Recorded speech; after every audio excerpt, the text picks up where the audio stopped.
sweating. I'm scared. You're in summer, right? So we're live. So we had a game planned, but one of our players, the creator of the game, right? We're gonna play is a bit ill. Is very. So we decided to kind of just hang out and do what we always like to do when we get together, right? Just Yeah. watch some slop. To hold the gates against the flood of slop. Yes. Exactly. This is a slop watch, the first live slop watch, I guess, because we've been slop watching since day one, right? It's a big cultural thing of 4D. We all like to slop watch, and sometimes we find some diamonds in the slop, and they're really cool, right? When it happens. Mm-hmm. It Yeah, all got started pancake. with a very, very upset Shaner looking for role-playing games, and he clicks on them thinking there might be roleplay since they advertise as roleplay advice or role-playing game. And when he watches the videos, he calls out every single problem that's popping up on screen. Like immediately, he had a gift. He had a gift for it. Called it out immediately.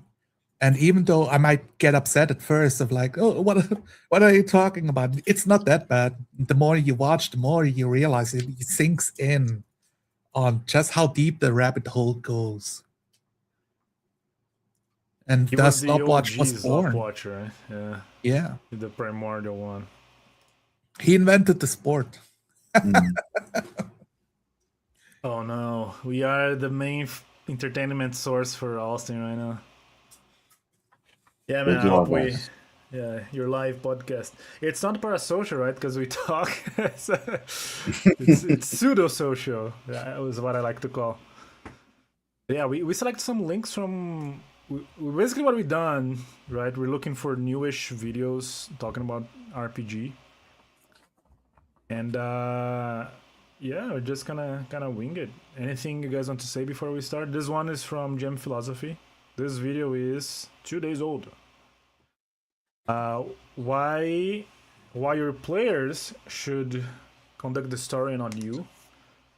It's in Portuguese here because I'm using the private tab, so you have to bear with me on this one. Yeah, Well, should we? in case of like words before we start, for me, the big thing about Slopwatch, I mean, number one, it's entertainment. In a way, it's cathartic to like see the terrible advice and make fun of it. That's a part of it, and it's not me trying to make fun of the YouTuber because most often they put a lot of time, a lot of thought into those videos. They write the script, they record themselves, they do the video edits. Sometimes they have help or an editor. Sometimes they use AI. I'm not too worried about those things. I'm mostly worried about the merits of the advice and who the advice is for, and if it's if at all helpful. The biggest problem I have with those YouTubers is giving advice that they are not putting into their own games and never showing any actual games of themselves. But teaching you how to run games, and you just have to believe them based on their subscriber count, their view count, how popular they are in current culture. You know. The biggest thing for me is like you see it when you start actually watching these videos. So many of these people, they all say the same things. They all regurgitate the same advice, and it's like you need somebody to go in and call them out, right? Like, hey, this advice doesn't actually work. I also think a little more selfishly, breaking down these videos, it helps to sharpen your wit a little bit, you know. Mm-hmm. And Oh, yeah, yeah. it's just entertaining. Yeah, we jest. We jest. All right. We do a Let's bit let of us- chesting. Yeah. Let's see what he's got to say. Final segment of the episode today, which is freedom in D&D and why it's so important, or any TTRPG, obviously, right? But freedom. Let's explore this concept for just a minute. What does it mean to deploy freedom as a tool in your games? Okay. Now, I talk a lot about the sandbox versus a linear adventure and I talk a lot about the virtues of the sandbox. And I've, Can we stop maybe right here? controversially said, basically, for There's a thing that I've noticed, and I think it's one of those things that got that got labeled after the fact. The differentiation between like a linear game and a sandbox game. Oh, this is a sandbox game. This is a theme park game. I think this got like lifted whole cloth from the MMORPG space to describe games like World of Warcraft compared to EVE Online as a classic example, to label them after the fact. Then I think in like role-playing games themselves, I never seen anyone think about, oh, let me do a sandbox game or let me do a theme park game. Because they always say, oh, it's a sandbox game. You can do whatever you want. And then you realize, oh, but actually the game master is only comfortable doing the things he prepared for. So when you try to color outside the lines, you feel the pushback. So you just, you feel the rails show up, You walk into the world and the world is not manifested. So you go back where you still see the color in the world. I think it's a major problem is that everybody knows that you're supposed to have complete freedom in TTRPGs because that's the whole point. The whole point is that players have agency, and so everybody, no matter how they run their game, every single GM will tell you, "Oh yeah, my players have absolute agency. They can do whatever they want."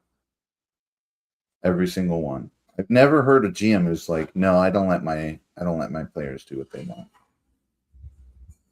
Even the overbearing, controlling ones, right? They at least pretend to, yeah.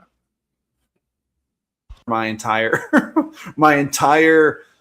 experience in TTRPGs that the sandbox gives you everything that a linear adventure gives you and so much more. Therefore, the sandbox is always superior. Now, I've had a lot of people, basically push back on me about that, saying things like, well, no, players can actually get decision fatigue. They can get hung up on not knowing what story to follow. They don't want to make these high level, let's call them energy or direction or emotional choices about the whole, story.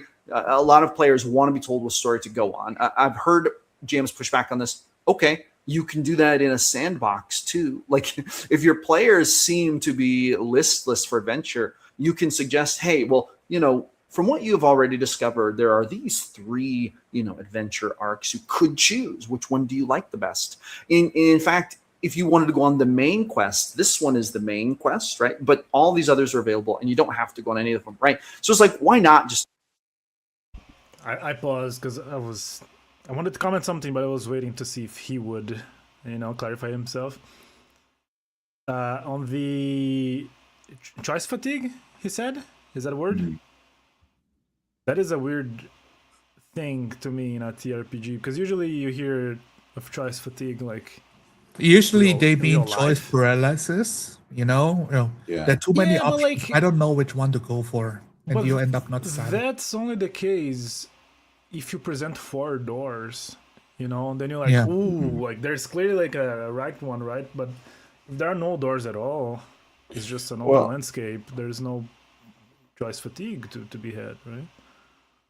Well, I'm gonna fall into the meme a little bit, but it's like, if you're role-playing your character, it doesn't actually feel like you don't have to choose between this or this or that. You're just doing what your character would do. I do what my character would do. That's my choice. And so it's a lot less fatiguing in that way.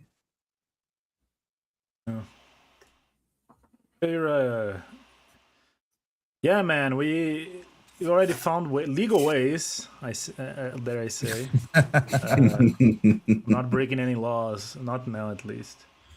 The Slop sandboxes. And then a lot of GMs are like, well, it's a lot of work to do sandbox. It is a lot of work to do sandbox, but it's not that much more work, I guess. And I think that when we come down to freedom, I think that this is an important feature of games. One of the weirdest feelings in any TTRPG is the feeling like you don't have control over your character, like for players, like the feeling that your player character is literally being controlled on rails in the story that's been set up for you. And I think that a lot of game masters, they don't think about this from the player perspective, especially if they don't do a lot of playing themselves and they don't realize how bad and restrictive and how much it can take away from the game and how that can feel to have your characters basically just being sort of passengers on this story with little sub options in the adventure. Well, I personally believe that because it's the one thing you do in this game is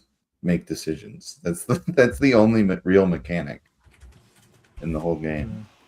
But yeah, it's a good take. This is a good take. I agree with him. If we want our games to really be... Game Master usually is being told to prompt the players, what do you do? To the point where it's put on shirts, you know?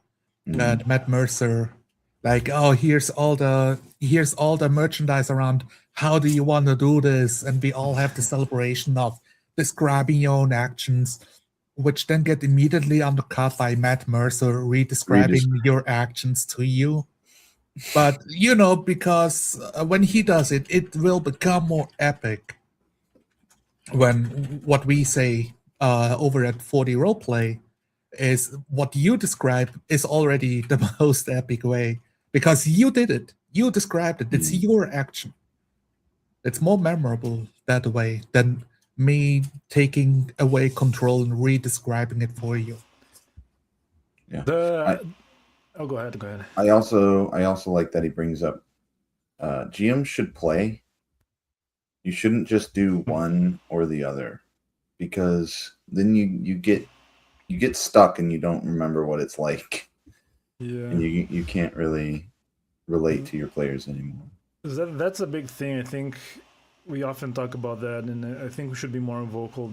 This mystifying the martyrdom of the GM. You know, like I sacrifice myself so we can have a game, because that is a very real mentality that you see, right? Mm-hmm.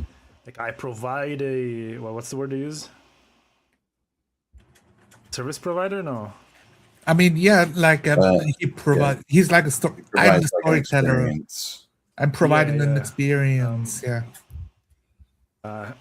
Rehumanize your GM. I was going to say on the matter of said something here. I lost my train of thought. He said something. Adventure. I personally believe your characters basically just being sort of passengers on this story. I forgot what I was going to say actually. So. Little sub options in the adventure. I personally believe that if we want our games to really be engaging, if we want them to really be amazing, if we want them to really go deep, and we want them to be the types of games where we're evoking. Before I guess the next point, I just remembered on the what do you do? Having to ask this question is already a sign that the players have been Pavloved into passiveness, right? Mm-hmm. So that's a whole other can of worms there. They're waiting for GM permission. Yeah, I will not do anything until you ask me what I want to do. At which point I will activate and start role playing.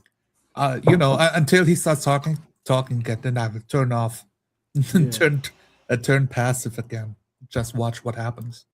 Do you think it's a offshoot from the modern school system too, where you stay quiet, you listen, and you only speak when you're spoken to? I think it's. I think there's related. There are a couple of elements. The big one being we are all like getting more isolated and talking less. So speaking up makes us more nervous about, is it okay if I say something?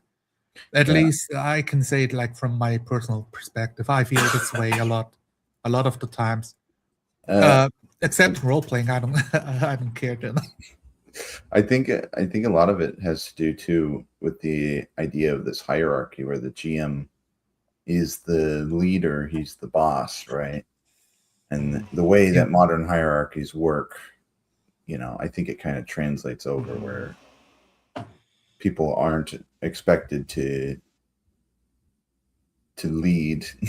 They're expected to just follow whatever the boss says. There's a big thing. Role-playing games, they don't really establish any rules on when are you allowed to talk. One thing that our like local group of role players did before for the role play is implement a signal of like the timeout to talk out of character if somebody's really confused. And we had like an understanding to not abuse it, like keep it for important things. And I think most of the time, like the game session was so relaxed anyways, we didn't really use it that much, but a couple of times it actually came in handy to enforce staying in character. And not worry about a million rules clarifications, doing the 20 questions before you take action. Adebs Austin said something here, right? He said, "Forever GM is a symptom of GM as a service," and 100%. Yeah. 100% agree with that. Absolutely. That's why players want to play. They're like, "Oh, you're doing a service for free, and I get to enjoy it." And that's why go up. GMs become authoritarian, is because it's like, well, I'm sacrificing all this. I'm taking on all this responsibility. Right? I'm taking on all the responsibilities, so I'll take on all the power and authority. I'm writing your character sheet for you. I'm reading the rules. I'm wiping your butts. I'm creating this awesome story. I'm writing a whole book for you to experience in first person. I'm coaching you on your turns. Yeah. On how to play your own character. I'm answering your rules questions. I bought the terrain. I painted the minis. I'm allowing your girlfriend to play as well, even though she has no clue what's going on. That's a big point there, right? Like bringing your endos into, but we'll not get there. Let us proceed. Real emotional resonance, and we are actually really empowering players to tell the deepest story possible of their characters, then allowing maximum freedom is important. And I think it's important even at the risk of decision fatigue. I don't think we should fear that. I think if your player characters have so many options in front of them that they start to run against decision fatigue, then I think that this is a good sign that there's a lot of freedom, and you can just help them through that. I personally see no issue with that. That's what I would do. And I think that the opposite danger is way more dangerous. The thing that I see when I try to give my players like 3 options, my players are thinking, how can I do all 3 options? They're trying to grab all of them at the same time. When I was like role-playing, leading, GMing for D&D type scenarios of let me prep 3 quests. But I know after 2 quests, something happens and they cannot complete the 3rd one because they're running out of time. They're always thinking of ways to do all of the things at the same time. I think it's very much like this video game mentality, right? Yeah. Somebody who plays Skyrim, they want to do all the things. They want to do that quest, and no then chest do goes the Civil unopened, War. Yeah. In the end, you're limited by the time of you talking at the table. That's the true limiter. How much time do we have? And so some people get like conscious about it too much, that they stop role playing and start like rolling the dice and get through combat faster, and they skip the role play, that type of scenario. And for me, it's more important, like, when I make a choice, what would my character do? So that I don't don't waste time on like all of these things of helping other people doing stuff that my character would have no interest in engaging with. But somehow I'm there anyways. That feels like a waste of time to me. Yeah, and Pancake, you mentioned Skyrim as an example, but have you ever played a game where you don't bother pillaging every body and opening every... It's so freeing. Like doing just gonna do the mission or just gonna what I wanted to do, and you don't loot the 5 septins, 2 septins of every cadaver you make. It's a freeing experience, right? So I don't know why. No wonder they get tired.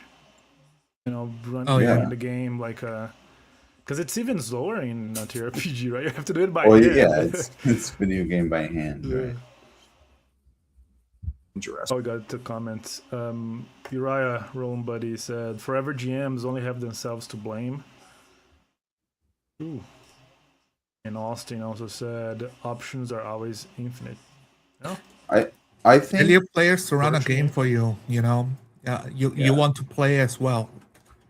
And if they say you're not allowed to play, you're the game master. You don't get better friends.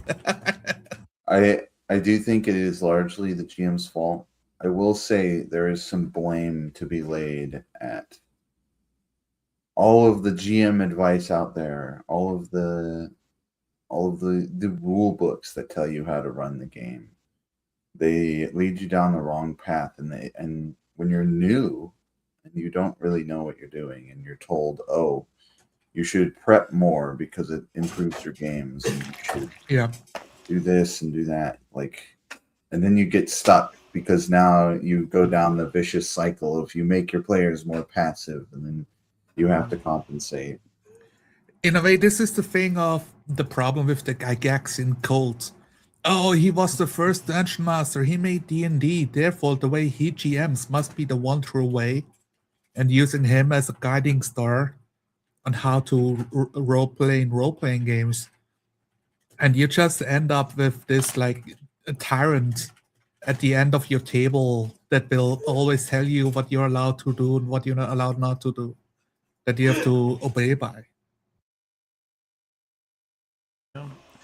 Well, gem burnout is a term for a reason, right? Because you're prepping like crazy.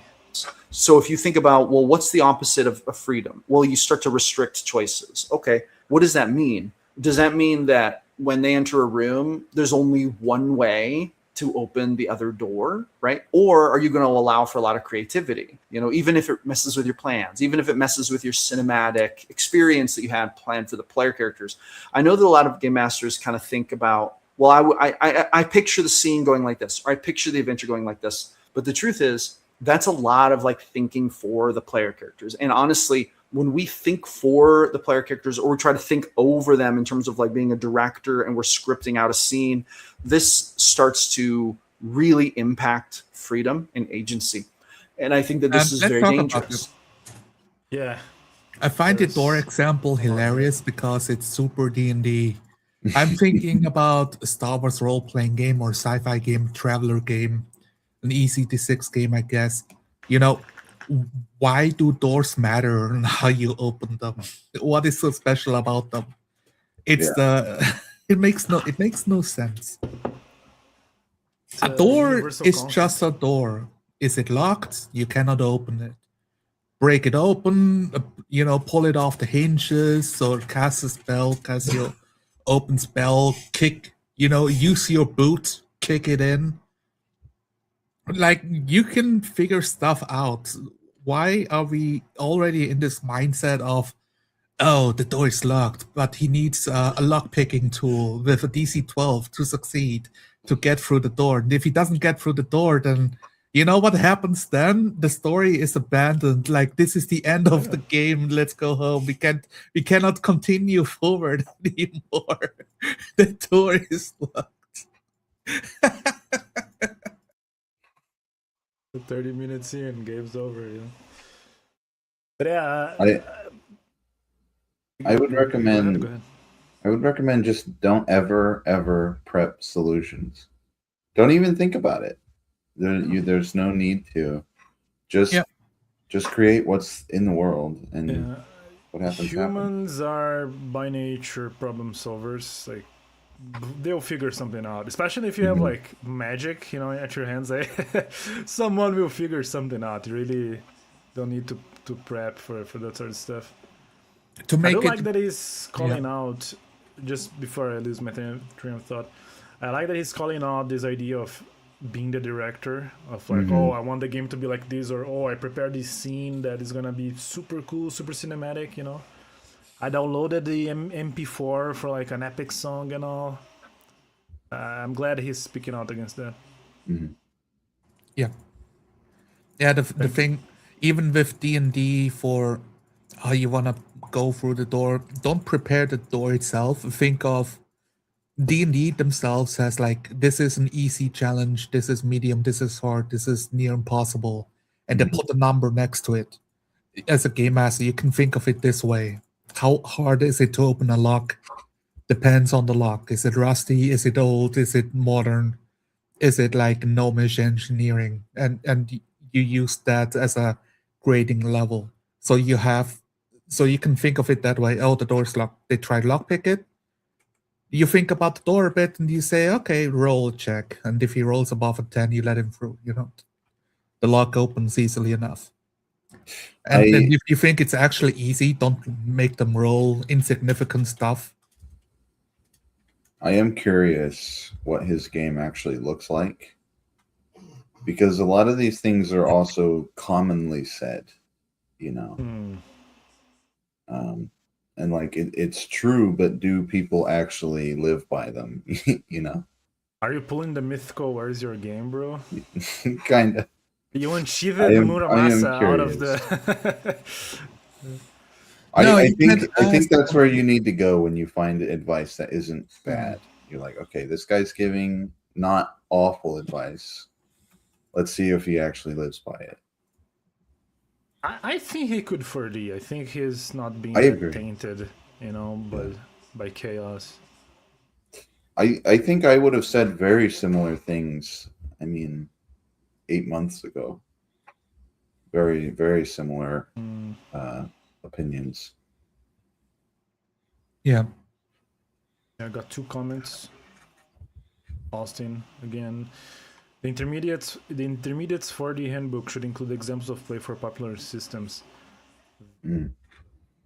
I think I don't know. I'll leave it to Bacon. I think could be useful, but I don't know if a whole section for that. Because the idea that 4D is applicable, it's applicable for any RPG, right? As far as it's an actual role-playing game and not just a tabletop game. But it's something to think about. Got T-Dog. T-Dog said, I don't think it is just about the role, but the descriptive challenge, like a broken key in the knob. Talking about what you said, Zolar, about the door.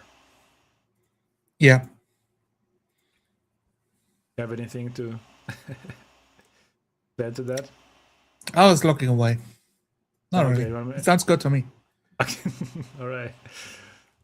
I think that all we should do is set up the world, right? And we should let players come in, and we should have no opinion or even like conclusion or preconceived idea about how they're going to navigate that, right? So maybe there is a faction in this town. Yeah, they are at the tavern right now. Yes, they do have these certain agendas and these certain political ideas.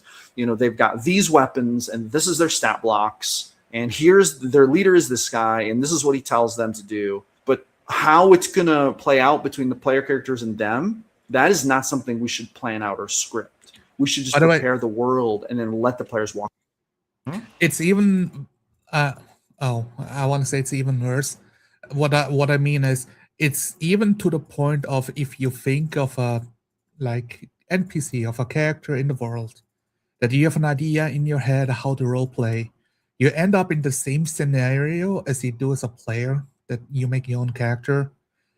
When you start actually role playing the character is when everything manifests and becomes real, and you start changing to feel like, you changed his personality a little bit because of the way you respond to a question, and then it becomes real.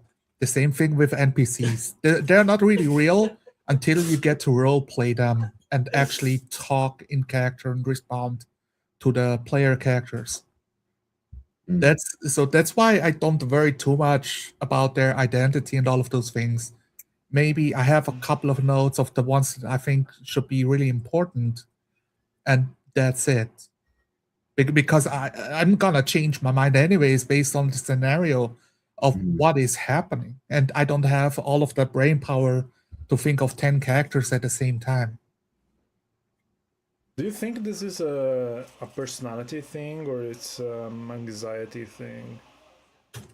I ask because some people are like, man, if I don't prep, like I'll sweat, I'll get nervous, like my voice will, Oh, that's anxiety for sure, right? It's the performance anxiety, because as we talked about, the expectations are you are running a game for us. You want us to have a good experience, and now you're thinking about what is good and what is bad, and everybody thinks prep is good. It it doesn't get questioned. It's the mantra. Mhm. Into it and then see what they do, because they're the ones who should push the story. They're the ones who should push the narrative. They should push they should be in the spotlight and push that, because they're the main characters. And I think all too often game Should we masters talk about don't this? think about See, this is the real Slop watch. It's like Yeah. the commentaries are twice as long as go on, Zamar. That's the big thing. It's like, oh, they pushed narrative, they pushed the story. This is not a book. Yeah. And I don't want you to think of it as a book or as a story to be told. Let them role play. And it might be, It could be You a know, lack of we can- vocabulary, go ahead. because I think a lot about that. Like when I watch these, I try to be generous because I think, okay, maybe they don't have the vocabulary to express. Yeah. And like I know story and I know like plot, so they use that as in standing for the natural narrative that develops. Yes. Though I yeah. think it could be a double-edged sword, because they don't know. They take the value of plot and think, well, plots are thought of and they have 3 arcs, right? Like every good movie, every good book goes through the hero journey. Yeah. So I don't know at what point when we watch these advices is just a lack of vocabulary, or they actually believe in the story structure. It's Yeah. a question of.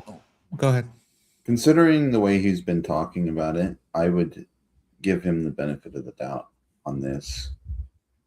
Just because I think Nicholas is right. I think he doesn't have exactly the words to describe what he's talking about. And you think to yourself, what is your goal playing a role-playing game?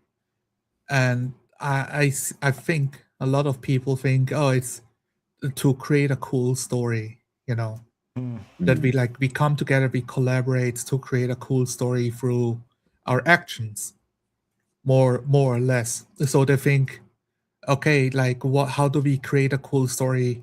Now you're thinking in 3 story arcs. Now you're pulling in all of the structure. You do the improv acting, yes, The and no buts. archetypes. Yeah. And instead, what is the cool thing about role playing for me is I get to be somebody else. I get to experience the world through another set of eyes. That's what I enjoy. And I think like some people, they like the puzzle solving. You have a problem. How do I overcome this issue? Mhm. Yeah, Austin said prep is good, but it goes overboard most times. Yeah, I would go as far as say like 90 to 90% of the time. Yeah. And Uriah also said all of the theatrical language of spotlight and narrative and story is so freaking annoying. Yeah. Yeah. It makes it hard to talk about because I think it just makes it more confusing. Yeah, there are pitfalls, like assumptions that come with it that do not apply for role playing. But it is interesting, Zolar. Like, I would like to talk a little bit more about that, of the cool story, right? Like, I want to have a cool story after I play the game. Yeah. When you're role playing your character, I don't know you guys. It could be like an egotistical thing of me, but it's always cool for me when I get to role play my character. Like I don't know, maybe it was not a great session for you, but like I don't care. In a I way, want to role play my character, and I like to imagine it this way. Most people think, oh, they are Jackie Chan in a movie, and they are quite literally stopping the action scene to do the same stunt 100 times until they get it right. Live at the table, we see all 100 attempts. But what I like to do is do the one that shows up on screen. I just role play that I'm doing it in a cool way. So I focus on my description, on doing the stunt of like flipping the ladder to knock the knife out of the bandit's hand and slithering across the floor. with a wide-eyed expression on my face. I don't want no trouble, you know. Yeah. Zlar, were you there when we found a video, another tangent. This is hanging out stream, by the way, so we're gonna have some tangents. We found a guy who he gets clips from like fight scenes, and then he puts text over of how all of that translates into GURPS. Oh, So like a guy gives a step and it has like step action, like prepare whatever, mind reading +2. And he's got one of the Jackie Chan one. Read opponent. Read opponent, yeah.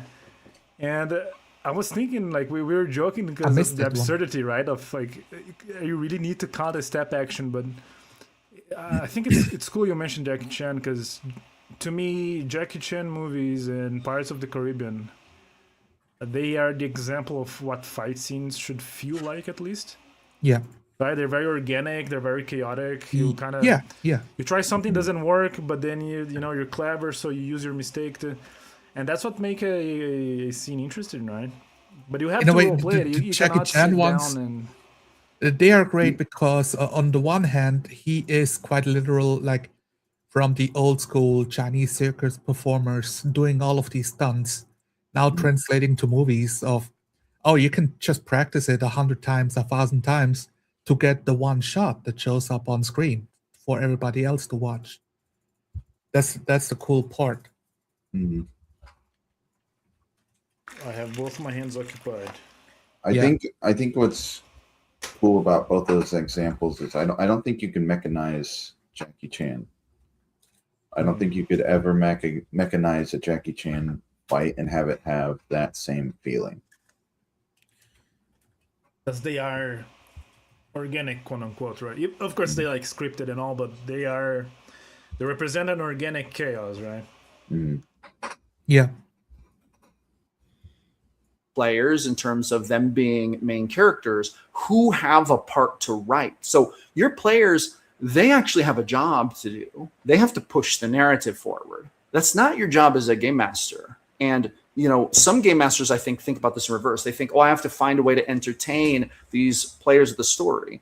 I think that this is not the right way to approach it. I think this leads to railroadiness. I think that this leads to an experience that isn't collaboration in the greatest possible sense. And I think it's better when players are given more of that responsibility to push the story forward.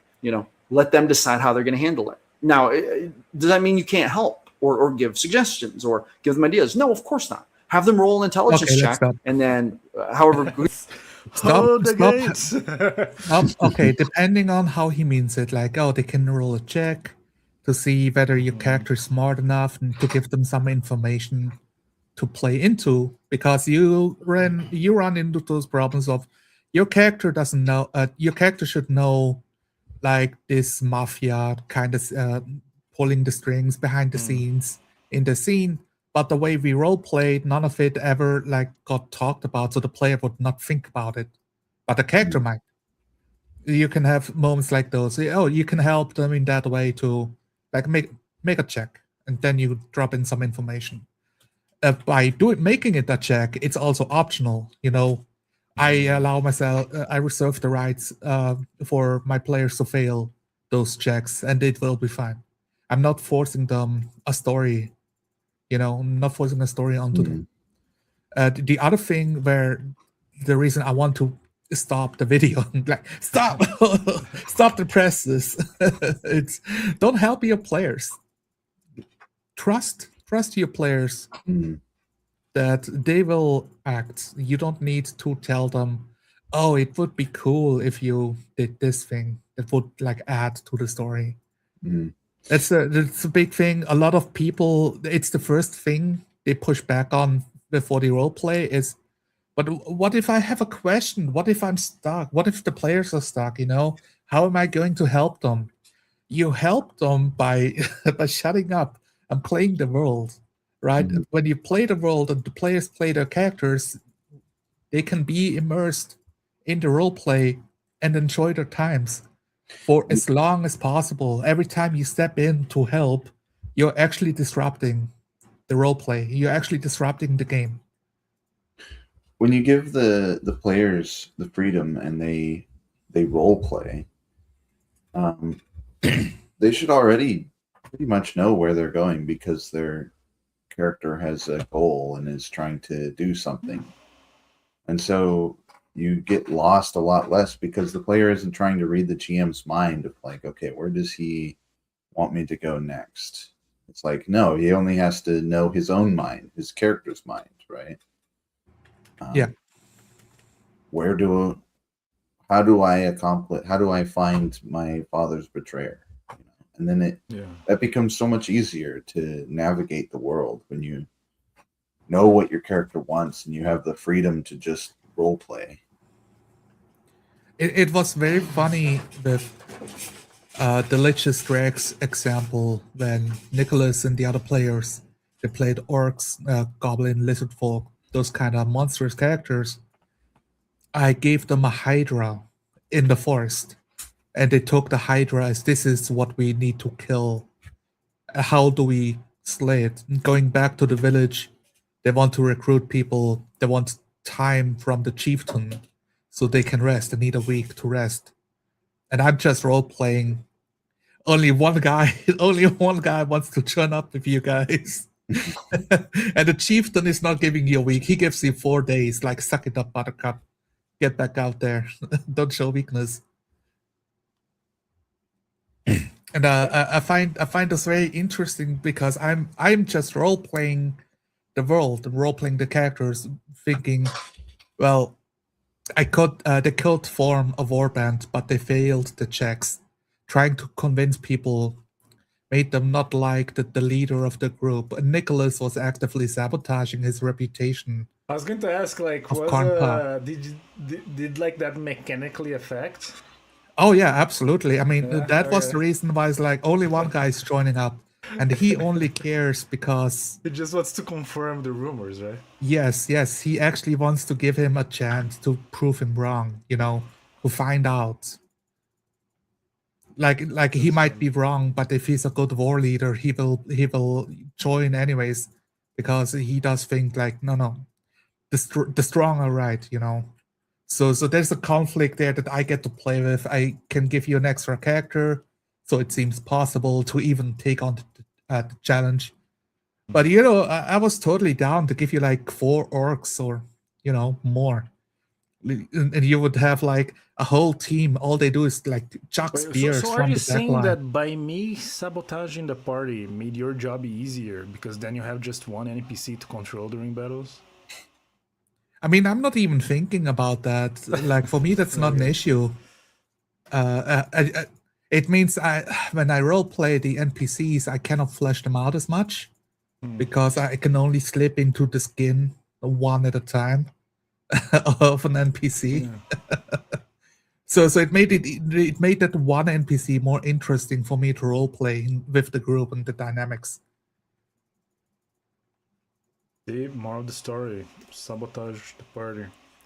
The best part about how it is, how improvisational the fights feel. They're using every part of their surroundings in the fight and leads to these really immersive scenes. Talking about the Jackie Chan. Mm-hmm. Yes, I agree. It's one of the big strengths of using anchoring in roleplay. The scene comes to life, and you can use anchoring as part of combat as well to remind yourself you're hiding behind this wood pillar in the barn as the guy tries to smash a stool over your head. It smashes against the wood pillar, and now the scene comes to life. You're like holding on to it, trying to dodge away. You get this Pirates of the Caribbean feel. It's funny how art imitates life. What was the time when I'm role playing? And this is not something that I set out to do, but it happens naturally. I always end up calling back something that was previously anchored, just because my mind. I remember that the guy co-created scratched curtains, and sometimes if I'm anchoring around, I remember, oh wait, there's a curtain, and my guy will comment on it, so it brings back. And I think if you look from outside, you could think it's like, oh, he's doing a Chekhov's gun, like he's calling back, but it's not that way, because it was not premeditated. Yeah. Mhm. That was just a thought that came to my mind. I like that. Yeah. It makes sense to me the more often you mention your surroundings and the other players pick up on it. I feel like the more real it becomes. If people at the table acknowledge its existence, that's when it becomes real. Well, and like Chekhov's gun is supposed to represent something in real life, right? Where whatever tools that are available to you at one point have existed in the world Yeah. the whole time.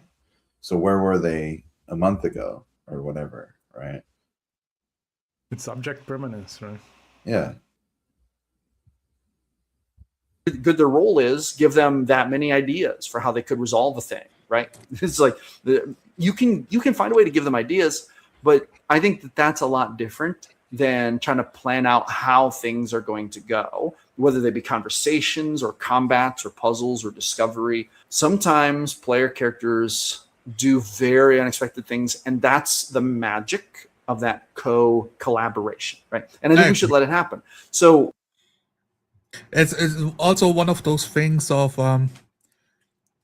what we find really helpful, especially when I'm doing training sessions. It became really noticeable having one NPC in the scene to help the player understand of like, oh, this is normal and this is not normal. To give the players a sense of whether or not, oh, the zombie existing is normal, and actually you should always be worried that they might be skulking about, and you keep your rifle at your side at all times because of it. But you know, being relaxed right next to a zombie asking if they're okay is not normal, because you should always be suspicious that they're not just sick, they are literally undead and might jump you. We had the scenario in the training session when my guy found a car crash, got out of his truck, and he walked up to ask like, "Hey, are you all right?" Like at somebody that's slowly lurching towards them. And in my head, it's like it's the post-apocalypse. You should know about zombies, uh, but he didn't think about it this way. He role played, figuring out whether or not the guy's in trouble. So he let his guard down, and it was still cool because now we get to role play the zombie like lurching forward and like scratching for his leg, trying to grab him, take him down. Mhm. Either way, it was pretty cool scene. Austin said, for these easier with one NPC in the scene. Yeah. I don't think it's I think mandatory, but you know. yeah, I think it is easier to be in character when you have other characters to interact with. T-Dog also said, you have to go check one of my games. I put a lot of prep work into my game. Yeah, T-Dog does the classic GMing still over at his channel. Yeah, he got a whole YouTube channel around it. And he posts actual plays. We could watch him. I did the training session for him. He's great. Ah, okay. If he gets a role play, he's great, you know. When he gets the chance to.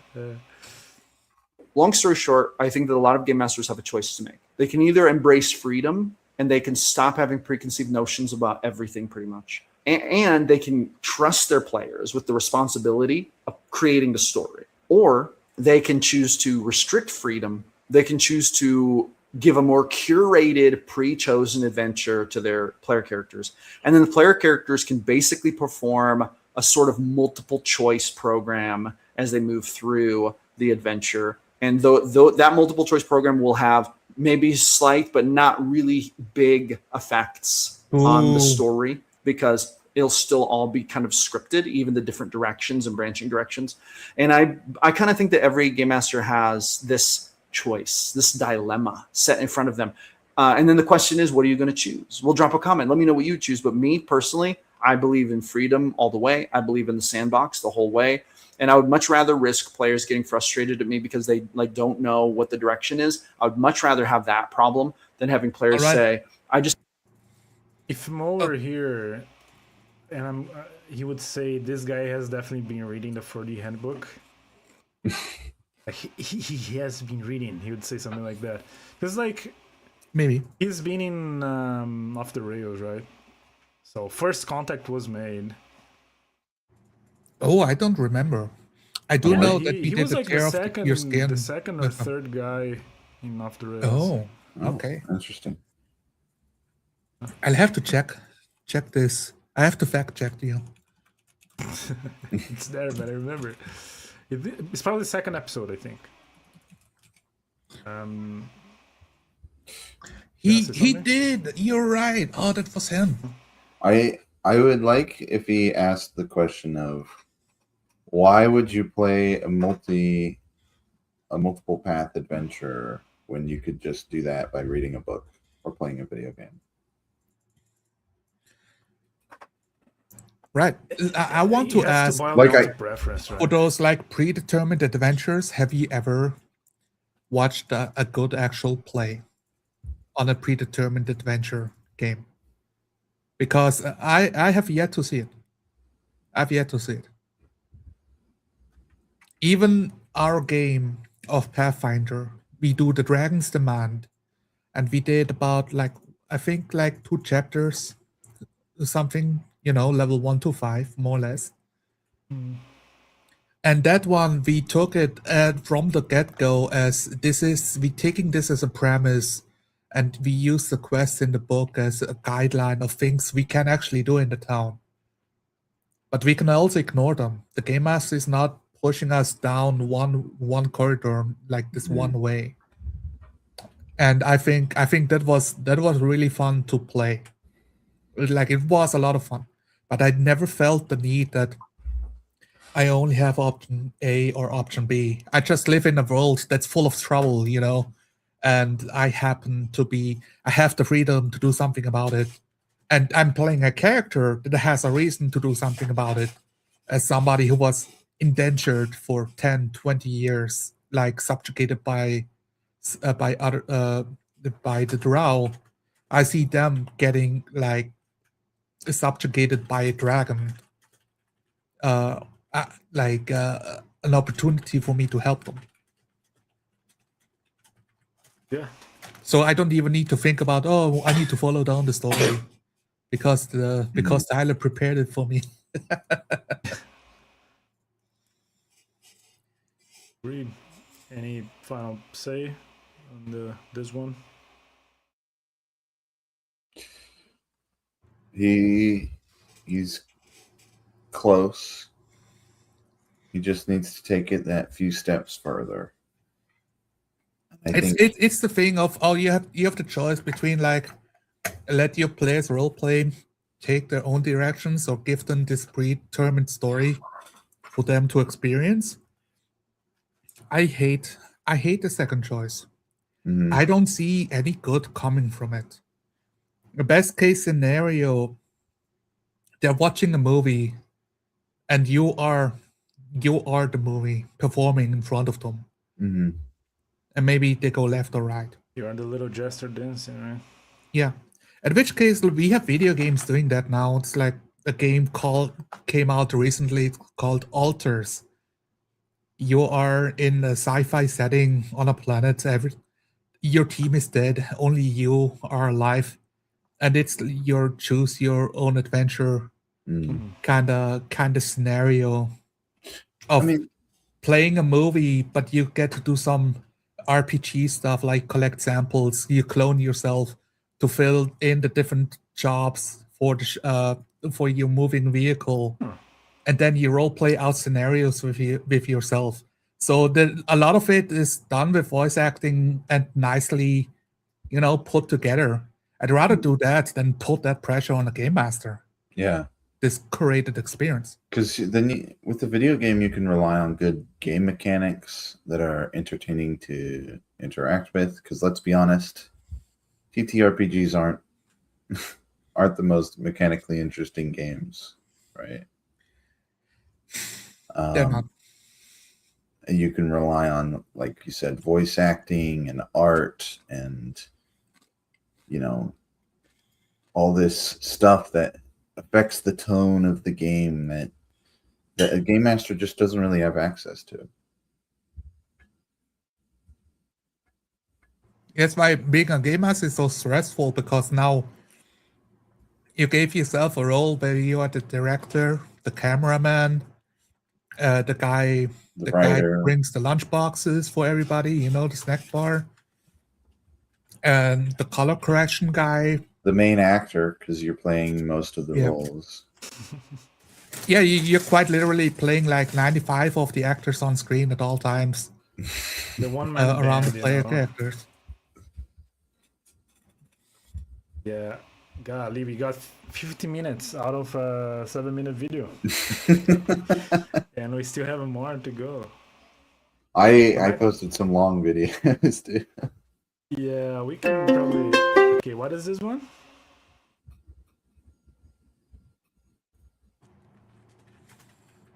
I don't know. Just post in the comments. Oh, I have to change. It's auto dubbed. So yeah, if you want to hear more about GM philosophy, check out our friends at Off the Rails Roleplay, where they had a talk show, GM philosophy as a guest, and talk about role-playing games So together. This Highly is recommend it. Absolutely. a year-old video. How to find the right RPG for your style of play. This was your submission, Pancake. Yeah, I was just looking at whatever YouTube recommended to me Yeah. on a private tab like you were doing. Some time ago, I read an article called he's a 6 hand Cultures tuber. of Play by the retired adventurer. I'll link to it below. It's occupied my thoughts for a long time, and like a pot bubbling over, I just have to let some of those thoughts out. There are The some article terrible is games about there. different RPG play styles, I was their looking at it. cultures and communities. Some of it I was aware of, some of it I recognised, Starfinder. and some I was not familiar with. It helped me think about my own preferences and I don't assumptions, recognize this one. and made me though. reconsider some of the interactions and misunderstandings I've seen at the table, when different people had different expectations from their game. And so many times I've seen those misunderstandings come up online. We all have a tendency to assume our preferred style is more correct or more common than others. And so sometimes you might be recommended a game that Sometimes just we're isn't right, right for okay. you. It I is. strongly recommend reading the original The one article true- that inspired one true this game. video. But here I Oh, want is to he talk just- about some is of the he play just copying styles some I've article? seen, their culture and history, and recommend a couple of games I think are well suited to that style. The goal is to help people think about their own preferred play styles and what games to consider looking into, where you're more likely to find people with similar expectations. On screen now are the playstyles I intend to talk about, Okay, let's pause. and there are chapters below if you want to skip to sections. Okay. So the whole thing about, oh, you know, like there's so many styles, it's like, oh, there's so many flavors. The flavors aren't wrong. You just have to, either you like it or you don't like it. You find out which one you prefer. And to me, a big problem with things like, oh, the story game or the OSR game, it's the way they do the act of the actual play Mhm. of the games are very, very watered down with pausing the game all the time to talk out of character or bicker about rules and stuff like that, which it's not a style of play. It's just like playing. What is the correct word for this? It's like It's like a You casual way of play almost. yeah, you can cook steak in a microwave and eat, and you will be nourished, you know. But that's definitely Yeah. not the best, the most interesting way to eat steak. You know what I mean? Yeah. Yeah. I'm a little confused because we have classic, traditional, and OSR all as separate. Maybe you'll go over it. Yeah, he goes. He goes over each section is one. Yeah. Okay. So we can find out what what he means I'll by gonna those. skip to classic. Let's. So AKA do you old school. guys think this is a thing of like, oh, some people they really like the OSR game or the classic role playing game? Because Yeah. what is the like for real? What is the appeal? I think there So- might be some nostalgia for people who lived that era. Mhm. You know. But I will say, compared to like fifth edition, at least there are consequences in old school games. Yeah. The feeling of, oh, this session might be the last session for my character. He might die tonight. Yeah, yeah. So you At get least, this excitement, a bit of anxiety. although you're not role playing, you still get to make decisions of like, oh, I avoided death because I decided to poke the ground with a 10-foot pole, which is better than the no decisions you get from your average fifth edition GM. Yeah.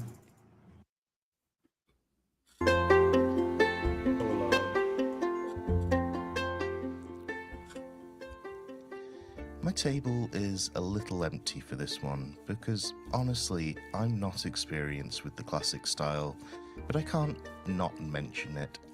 It comes from those very early days of RPGs when they were transitioning from miniature wargames to adventure games. The playstyle of this era pits the players against the environment and challenges them to beat the game using their own wits and knowledge. The game master is more of a referee than a storyteller, and the flow of the game might feel more like a board game with rounds and turns and phases than the freeform styles we're used to today. One of the earliest adopters was Tunnels and Trolls, which has some modern additions and has the honour of being both the second ever tabletop RPG and the first to publish solo gamebooks. I do want to note here that there is a distinction between the classic style and the old school revival style, but there are retro modern OSR games available with quality of life improvements that might be suited to that early adventure wargame feel, like Shadow Dark, which is super popular at the moment, or 4 Against Darkness, which is a solitaire dungeon crawler with optional co-op play. I really don't like this guy's style. He's too soft spoken. I like oomph. Hey, he's called Cozy something, right? Oh, is he? Cozy RPG reviews. Yeah, it's literally the whole shtick. Everybody gets a shtick, you know. I'm black and white. Nicholas So is that's Brazilian. classic. Then trade. And But take let's skip a roleplays. bit, okay? I also just want to call it out as being wrong. Shadow Dark is the OSR game. Right? Yeah. Oh, it is. is, right? So why is it classic when it's literally not a classic? Like, why terms mean something, and classic should mean like this is like the first generation, or you know, like the good old days, the classics, how it used to be, and it's not. Like, if anything, like AD&D should be on the list of a classic. So Tread, you got Cyberpunk, you got Not Dune, Starfinder. So Starfinder is not like I'd like to hear him out, but remember that Starfinder has the rules of, oh, you can only find those weapons at different level intervals, yeah, which is like the opposite of roleplay. anathema. Makes no sense whatsoever. We are using video game logic in a role-playing game now. And I hate that stuff in video games too. It's stupid. Yeah. That Laura and Tracy Hickman were playing a D&D module and encountered a vampire in a dungeon, leading them to ask, why is there a vampire in this dungeon? That question pushed them to publish hugely successful story-focused modules and eventually develop settings that are still popular to this day, like Dragonlance. Yeah, I think you can skip Tread. I think we got the idea. Yeah. So traditional is they actually thought about why things exist and then wrote lore around it, and then you got Dragonlance and whatever. Yeah, I guess it's closer Yeah, to what we they're have trying to now. make the world make sense so you can roleplay in it, so it doesn't break our immersion. So these are story games, according to him.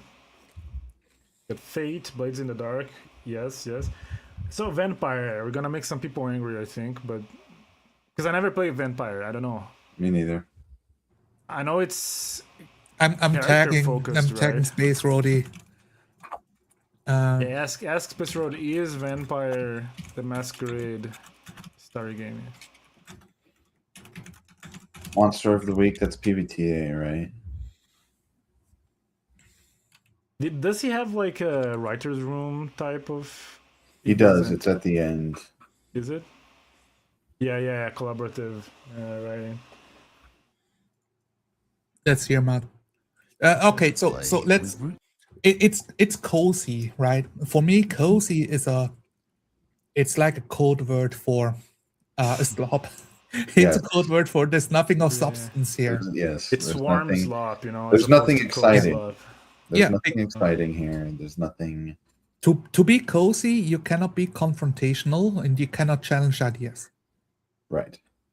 Got OSR. I think we know OSR. I think we can skip. Wait, what? Is break OSR? Break. Whoa. Starts Okay, without number is old this school. the man's Starts without watching. number is not Let's see. OSR. It's not old school. Old school Renaissance revival. So, what is an old school renaissance? I hope OSR fans will forgive me for this analogy, but it's like the synth wave of RPGs, in that it feels like the 80s, but it's actually quite modern. Oh, okay. The aim is to Yeah, recreate Shadowdark, the right? feeling of the old school, or use the ideas from those early days in a modern, more Break? refined context. I guess this So is the for that reason, presentation it that is doesn't throwing get me off. lumped in Because break the does not classic present style. itself like. Perhaps the two most important features of OSR games are: one, the game provides a challenge to the real world. Okay, let's Oh. Conway's hold on. asking to get in. I got this Conway guy showing up. He wants in. We're slop watching. The link is in the super. Don't tell Zoom, everybody. I mean, yeah, you can, I guess. Just join in and I'll put you in the. Yeah. Conway, I tagged you, so check Discord. Of the player, and two, the GM isn't overburdened by rules, but instead Yeah, I'm gonna move ahead. Yeah. Then he got collaborative. What is collaborative? Daggerheart. it was Huh? a bit of a Numenera, Ugh, Ultima, see- Savage Words. See, the thing is, these are all collaborative in the sense that they give meta mechanics to Yeah. the players to. Oh, I spend my meta currency to allow me to co-create now instead of just letting I players. think this is Yeah. the newer Numenera. It's not the one we played, is it, Solar? Yeah, I was yeah. thinking about that because I don't remember. That's the reprint of Numenera. Yeah. Oh, okay, it's the new. Oh, version, okay. reprint. Yeah. It's basically the same. It's got a few extra stuff. I used to be a Cypher system guy. So, I learned better. I don't Video remember game. ever interacting with the cipher system as a way to like collaborative storytelling. But we also had Rick as a game master in that game. 28 millimeter. Mm. No, he knows the system. You know, in his sleep, he could GM while sleeping. So he Yeah. took a lot of the heavyweight on that one. Yeah. It has a system with XP. You can spend your XP to co-create, basically. Maybe we played Oh, okay. a 4D modified version of it. You got tactical video gaming, he says, and look what shows up. So, Seaman Conway, he felt Pathfinder's gonna show up. Yeah. There were vibrations. Spider in his sense is bones. tingling, you know. The autism sense is tingling. But look, he got dungeon. Oh, this is interesting. He puts Dungeons and Dragons in the video gaming, in the tactical one. 4th edition. 4th edition, yeah. Lancer. I don't know Beacon. Beacon's the only one here that I never heard of. So Dungeons and Dragons is not classic or traditional. It's a video game. But this is the 4th edition. Yeah, This he's is the specifically Oh. talking about modified. 4th edition.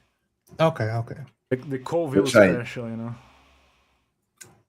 Draw Steel should be in this list. Maybe he doesn't own Draw Steel. No, this it showed might up be too old. It didn't show up. Oh, I'm Daggerheart crazy. showed up. Oh, Yeah, Daggerheart. Daggerheart. Yeah. Okay. At Spectrum was is gonna the say about- style I'll call tactical. But maybe a more descriptive name would be rules light roleplay, Rules light role playing. Wait. Let him finish rules his heavy sentence. combat. Okay. Okay. Games in this style can transition from freeform narrative conversation into a squad tactics game in the same way that a CRPG like Baldur's Gate does. The style shares a similar history with collaborative games, perhaps starting when the traditional narrative camps turned their backs on 4th edition Dungeons & Dragons. But that doesn't mean that 4th edition wasn't All right. Good idea. GMless. So what is GM the thing about like the video games by hand style of role-playing games is you kind of remove the role play from the equation to focus on the war game by hand with singular minis. And See, at then least it is a after the style. battle is done, you imagine the scenes in your mind of how it was role played. Yeah. I guess it's more. The system is built for munchkins, you know, with that Yeah. in mind.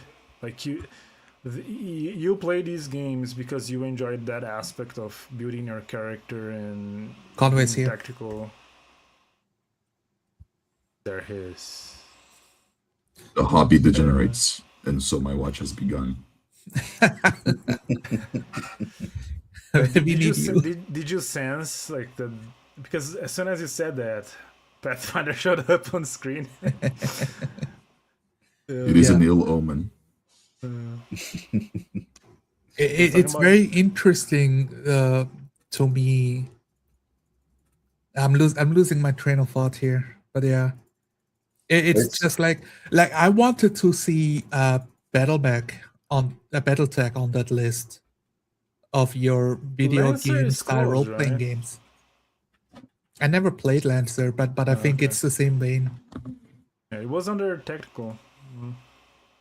Lancer kind of blew up some time ago because a lot of people that play D&D now, they basically they enjoy basically what is a board game, and Lancer was actually designed to be interesting as a board game, so that you can keep playing out a character and talking to your friends while playing an interesting board game instead of playing a bad board game like D&D. Yeah. Ah, It capitalizes.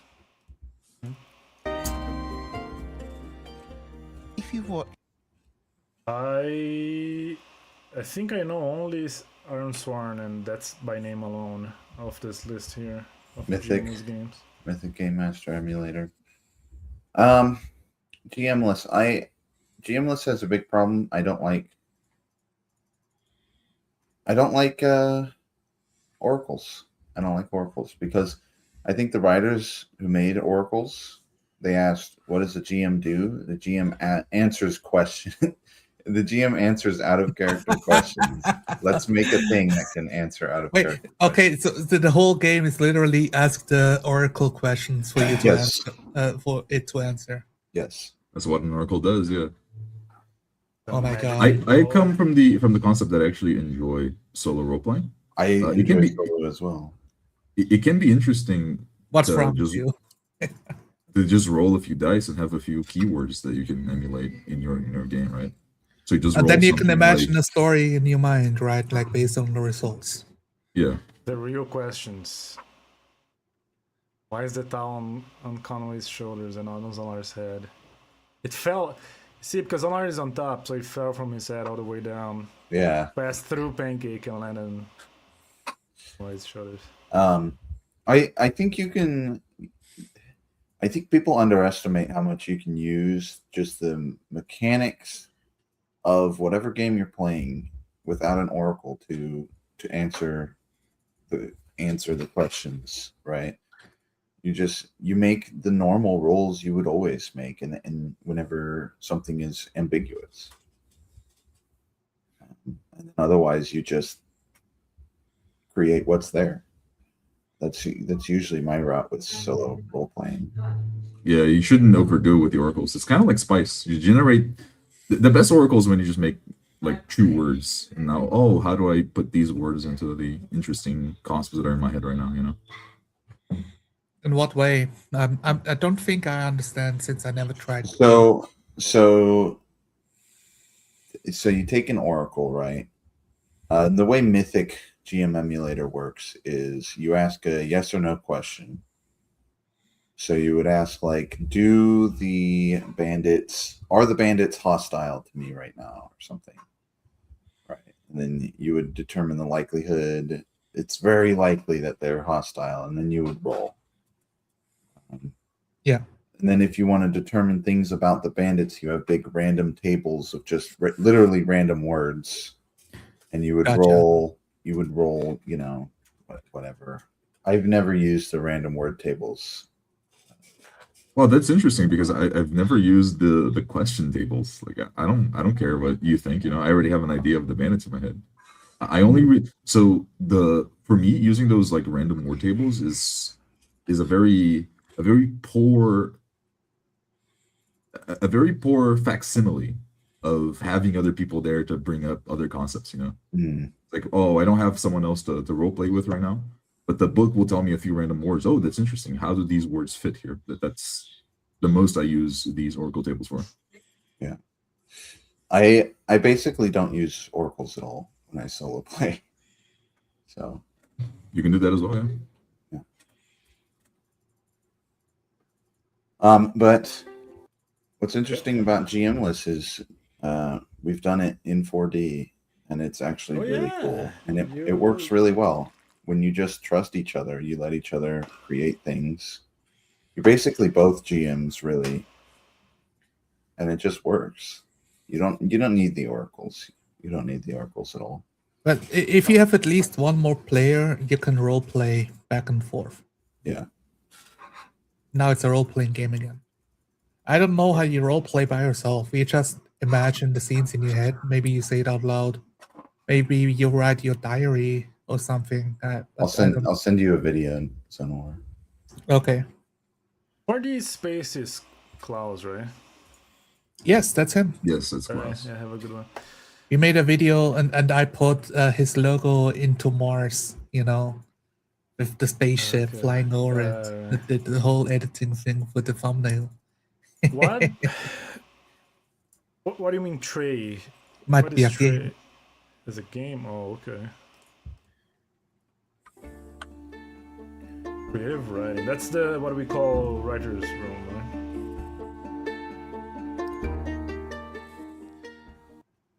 Okay. I don't recognize any of these. Yeah. And I think distinct even from the GMless style is the creative writing style. Lots of GMless games will encourage you to journal your adventure in as much or as little detail as you like.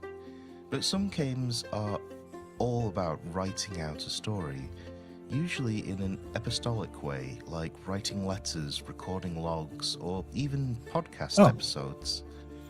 Games suited to longer form creative writing tend to use lists of prompts more than oracles. See, this just What I isn't mean role by that- playing. Yeah, I was going to say It's a different hobby. Yeah. It's a different hobby. I left Conway hidden behind. Since Please comment there. leave me hidden behind. I'll be mouthing was the going most to vile say- things you can imagine in the I was corner. listening to this and I was thinking there would be actually a cool thing instead of writing, you draw for people who like to draw. Yeah. Use this as a way to like make little comics. Could be an interesting like a creative exercise. Like it's not role play, but as a drawing creative exercise could be interesting. Is that GMless games often have you asking questions of a virtual GM, then rolling on a table and interpreting the result to determine I've done what it. happens. Whereas I draw creative a game. writing games will often have you drawing a card and looking up the corresponding prompt, which will give you a scenario and ask you to record your reaction to it. It's a very different style from the others on this list. Okay, got the idea. Meant thousand I actually find this one worse than then the other options, as you can see on my camera, just play the game, and after the game is played, draw a picture of what happened. Or now you can do the creative exercise of rewriting what happened into your like little short story of your character's journal, or from the point of view of the bandits that were fighting the player It characters. can work, but I find like you're working on two different things. While if you from the beginning start, I just want to draw like a comic strip or something. It's in my head, it makes more sense to start with that in mind from the beginning. You know,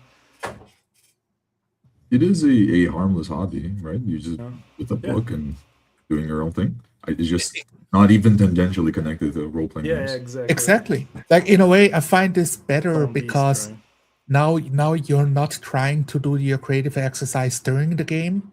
You do it after the game, so it doesn't have to like blur the lines all the time of trying to get your players to do the most coolest story action possible, and you can get it out of your mind. You know.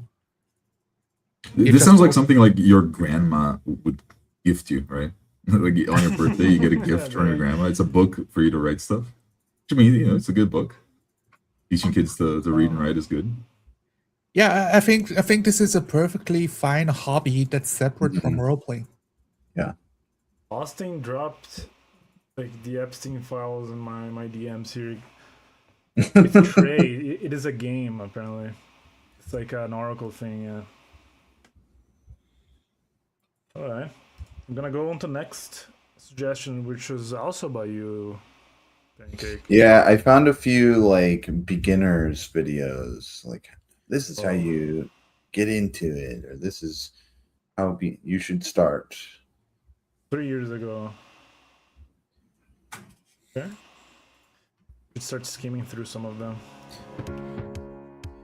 Because it's always, Following it's this Harold, guy. the Holy award-winning cow. Spire role-playing game, we got an email from one Dr. Randall who suggested we do a video on getting into RPGs, stating, "I've never played an RPG, but I definitely want to try one now." Well, what do you guys think he's gonna suggest?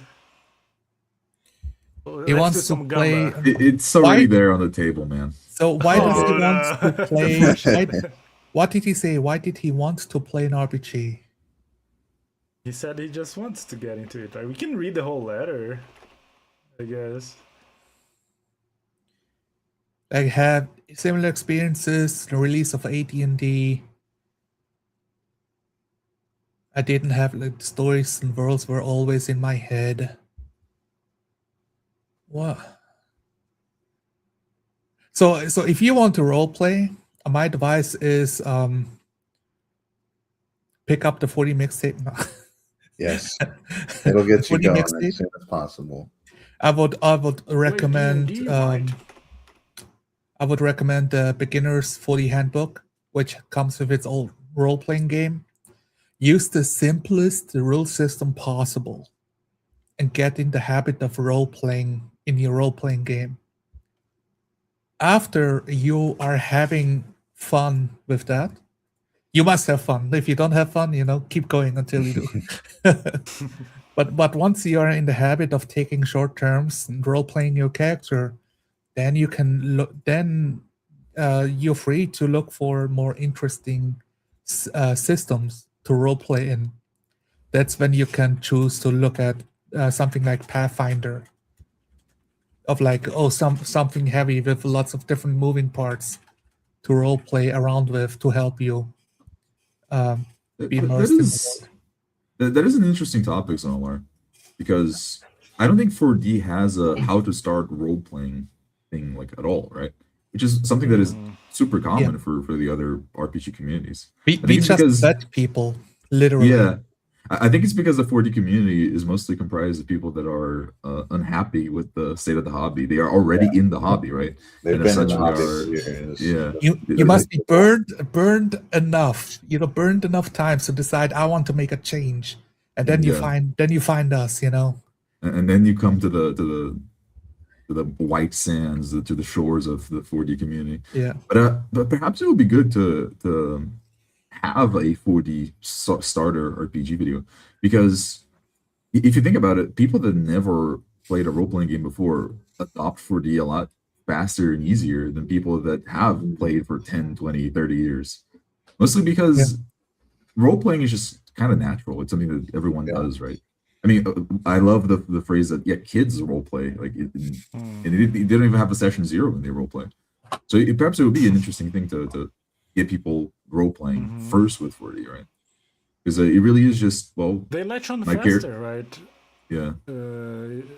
I think most of us have had the experience of teaching 4D to someone who's did not drink from the tainted well of 5e, and they're leagues ahead of veterans, you know. It's because the roleplay hasn't been beaten out of them. Yeah. By the way, Space Roadie answered our question before. He said, old World of Darkness, no, it's not a story game. A new World of Darkness, no, but it has some elements. V5, no, but V6 Alpha is, definitely. But you know how it goes. I guess I don't know how it goes since I never played vampire games. But I can make assumptions, you know. So you're following all the vampire archetypes of how story will play out. Doug said, yep, me and my kids for the roleplay version. It's natural, honestly, for people to roleplay. It's a thing, like I think also why like all of these game master tips are so prevalent, because I've people really struggle with, oh, I'm gonna be the game master this time. What do I do? And they turn to all of these books for advice, and the advice is terrible. Then they look on YouTube. YouTube advice is even worse. Yes. And do we have a 4D role? Like, how do we a 4D GM out on a video? I'm trying to think. I think maybe Crispy has done a video like that before. Yeah. I think Uriah's videos are pretty good introductions, but they are pretty specific. Like, they're not very broad. Like, what do you actually do if you want to do your first GM job? You know, for the first time, and you have the system, but you don't have the style, because nobody ever woke up and like, hey guys, I want to try out this like 40 role play style. Do you want to GM for us? that never happened. Man can dream. I think my first 4D game was with me GMing. That was with you, Nicholas. Yeah. It was the follow game we did. Same. Because it's just natural. The in 4D, the GM is doing the same thing that the players are. It's just that the GM is role playing more people. Yeah. The first thing I'm going to tell you is maybe the only important piece of advice in this whole video, so you can consider this rule 1 of 1. Are you ready? You can do this. Today, there are so many reasons to think that role-playing might... Yeah, I don't need the pep talk. Give me the juice. Dude, that's so weird. Imagine like you ask, like, oh, how do I play a video game? And people start giving you a pep talk. it, man. Yeah. I would be discouraged, if anything. Yeah. Just do Don't it. worry. It'll be okay. True. Don't get too stressed out, okay? Whatever you do, don't walk towards the bright light. Should I be stressed? Yeah, right. What? Breathe in and breathe out slowly. You know. This is good. Oh, he's got Vert in the pile. Where is Dom? Dom is the Vert guy. Look at Alice is missing. I mean, Alice is missing is one of the signs of the end times, dude. Like it broke one of the seals of containment of the Slop tide. That is insane. This is bad. This is. I see more pork, the yellow ugly book there By, on the left. Laws of probability. Someone out there had Alice is Missing as their first RPG, and that's a forever connection in their brain. So long as you swear to me that you understand that the only way to fail at role-playing is to not try it, you've got the only important piece of advice. I will now give you some advice that you don't need, but is nice to have. I'm going to give you some tips on how to choose the game you're going to play, and I'm going to give a couple of big Grim pieces of advice Slop. We should bring that one Alice is Missing in actual play, because it's hilarious. It's just people in silence looking at their phones. And then like at the end they're like crying, like, man, this was so emotional. I'm like, oh, okay. Newbie GMs. So, first off, how do you pick the game you're going to play? Well, the good news is, in one sense, there's never been a better time to get into role playing than right now. Today, there are so many talented designers putting out so many different styles of games. Whatever you might want from role playing, whether that's action, drama, horror, queerness, emo, gothiness, anime, animals, politics. Wait, does someone role play for queerness? Yeah, I want to role play, but the thing I want in the role play is queerness, you know. Not just that, it's a bit worse than that.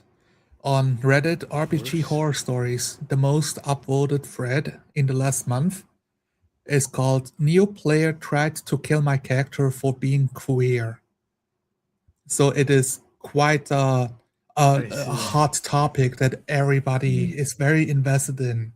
Role-playing queer characters being a thing in role-playing games. Hobby. We had a conversation about this last time, but a conversation about the slop cycle of life, right? I imagine that the Reddit is like on the bottom, like all slop flows downwards in the cosmic scale, and like Reddit is like churning the slop at the very end, so that it can rise as rain and come back down. Reddit is the slop ocean, right? So all the rivers flow into Reddit, and then it evaporates and goes back up. Right. Without Reddit, we would not have Slop. Right? Yes. Today, picking what game to play is like losing yourself in a hedge maze built from very expensive books. But listen, if you've never played a role-playing game before, stressing out over what game to play is kind of absurd. Like, okay, let's pause this video real quick. The best way to figure out what role-playing game to play is think about what kind of setting appeals to you and what is an easy system to get into. That's why I would recommend ECD6 because you can do many settings with it. It's classic if you want fantasy sci-fi, as the basic. As the basic, it's just classic fantasy. Yeah. Exactly what you're picturing. For sci-fi, you can do Traveler. Just roll a 2d6. Mm-hmm. For a new player to RPGs, I would dissuade ECD6. I mean, famously, I don't enjoy ECD6, so maybe I'm just biased. But ECD6 does have some meta currencies that might get you out of character for a bit. And for someone to, yeah. So if you are like newer to the 4D style, you might not easily deal with that. Instead, I do think that the free RPG that you get on the mixtape is the best one. Even so, because we have proven that you can use it for a lot of settings, right? The mixtape is basically one simple RPG based off of Mithras, like D100 roll under, right? That's the first half, and the second half is like 15 settings that people made that use the same rules, right? Actually, that's a great point. Buy the one book, you can get it for free. You can buy the physical book and have a little booklet at home. Mm-hmm. And pick one of the many settings that appeals to you and use that as an entry point. Oh, hell yeah, flex that shit. I think it's evil to suggest Mithras to a new guy. Like, that's not no, but the system but the mixtape is the core. Simple. Okay, the core. Yeah. It's Mithras based, right? Yeah, and in a way, Mithras inspired. And if they want, then they can go into Mithras itself if they want like the heavy shit. You know, that they're like fully bought in, want to try out. Yeah, if you want to inject like Black Tar RPGs, you can go into Mithras. If you want to get the heroin, I say like, man, I watched The Lord of the Rings. Like, what movie should I start with? What book should I start with? And you suggest the Silmarillion to the guy, you know. It's like. No, but the 4D mixtape is like The Hobbit, you know, it's very easy. It's for children. Children can roleplay. Wow. That's a way to annoy everyone in the conversations on It was quite literally for children.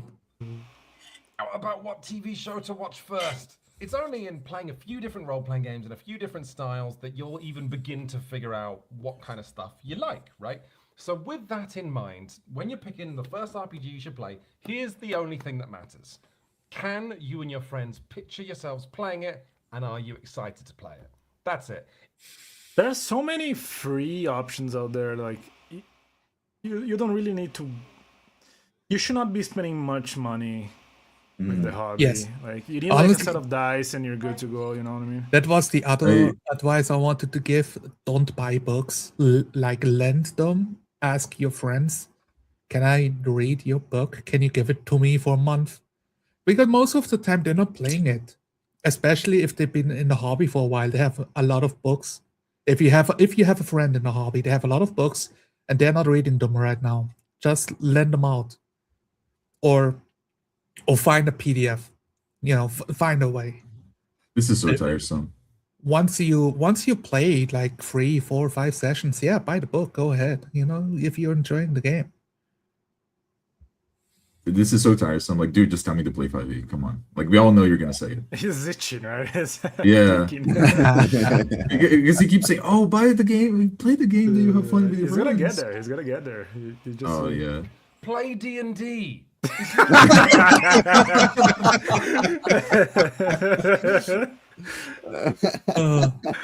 Guys, clip I it. skipped there by accident. It was beautiful. Clip it and ship it. It's beautiful. That's synchronicity for you.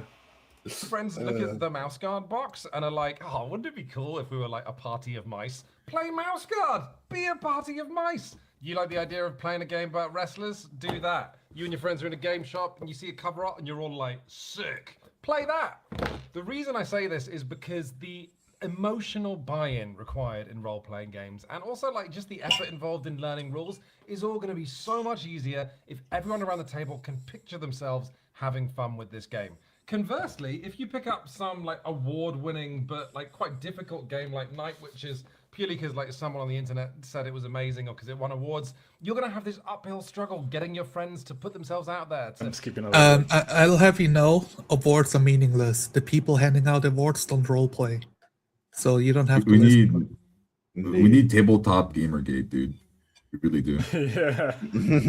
Maybe we need to start like doing a yearly 40 award of like new rule books. The Slop That- Awards. That you no, like these are the role playing games that you can actually role play in that came out this year. Or we can also do past ones. The 4D Awards. It is. Yeah.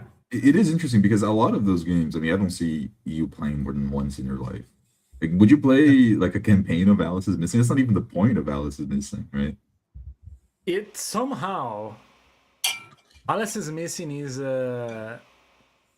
what do you call a linear TRPG where it is all set in stone and you just get to live. It's like playing like a story game in a video game, right? You beat once, there's nothing else for you to do in the game. That's what Alice is Missing is. It is actually impressive. It diminished with Yeah. the form of a role playing game so much that it is unrecognizable. See, we could even say that if we do the Slop Awards, you know. You'll be awarded. Not Slop. It's time for me to move on to my tips for would-be Oh my games. gosh, we could do like in the Nickelodeon Awards, they do the slime. Yeah, it's just it's black just sludge. Oh, beautiful. So you want to be a games master? Do you have a desire for attention that's a mile wide?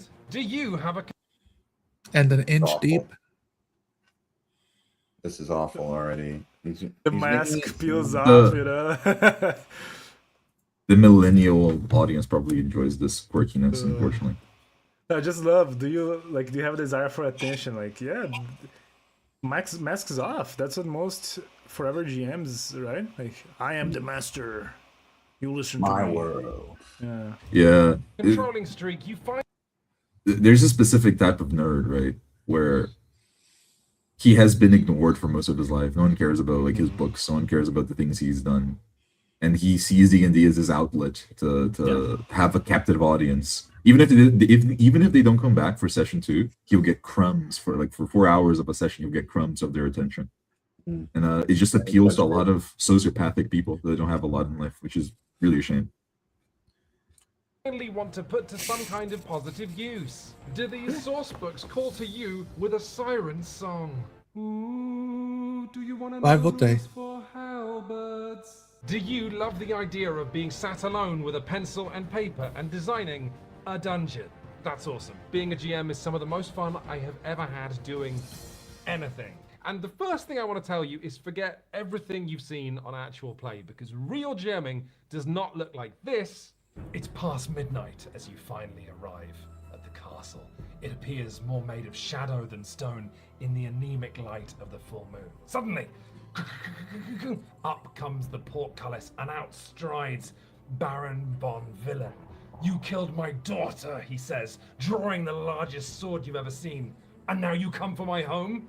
You'll have to get through me first. Real GMing, and certainly Pretty my good scene, GMing honestly. It looks like wasn't this. too long. I think he did it under 30 seconds.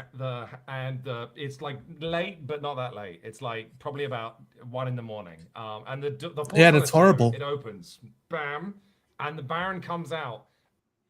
The first scene was, you can do that. You can, I don't. You don't even need to script it. What if you I thought he was just... gonna mention like Critical Role and how it's made for entertainment, so you should not use that as a. But he's not going there. If you want to use sound effects with your mouth, I'm a big fan. I encourage. This is bad because like if I'd never role played before and he told me that this is what it is, I'd be like, oh, this is really lame. This is awful. This is disgusting. This is legitimately interesting. Because usually people say, "Oh, D&D, your imagination is the limit," but he's curbing your expectations here. Yeah. If anything, he is actually right. It's like, guys, this is not an imagination game. You're in to get stuck with nerds that will keep using their phones, and you're not gonna roleplay. He's actually right. No, you can't have the first experience. He does the my opposite. Lord. He does the opposite of the fully roleplay culture. Is instead of like raising the bar for everybody at the table, lower the bar as steep as possible. So you're allowed to start. I'll kill you for what you did to my daughter, which was killer. This dude is like hopping mad. What's his name? Oh, it's You don't answer questions.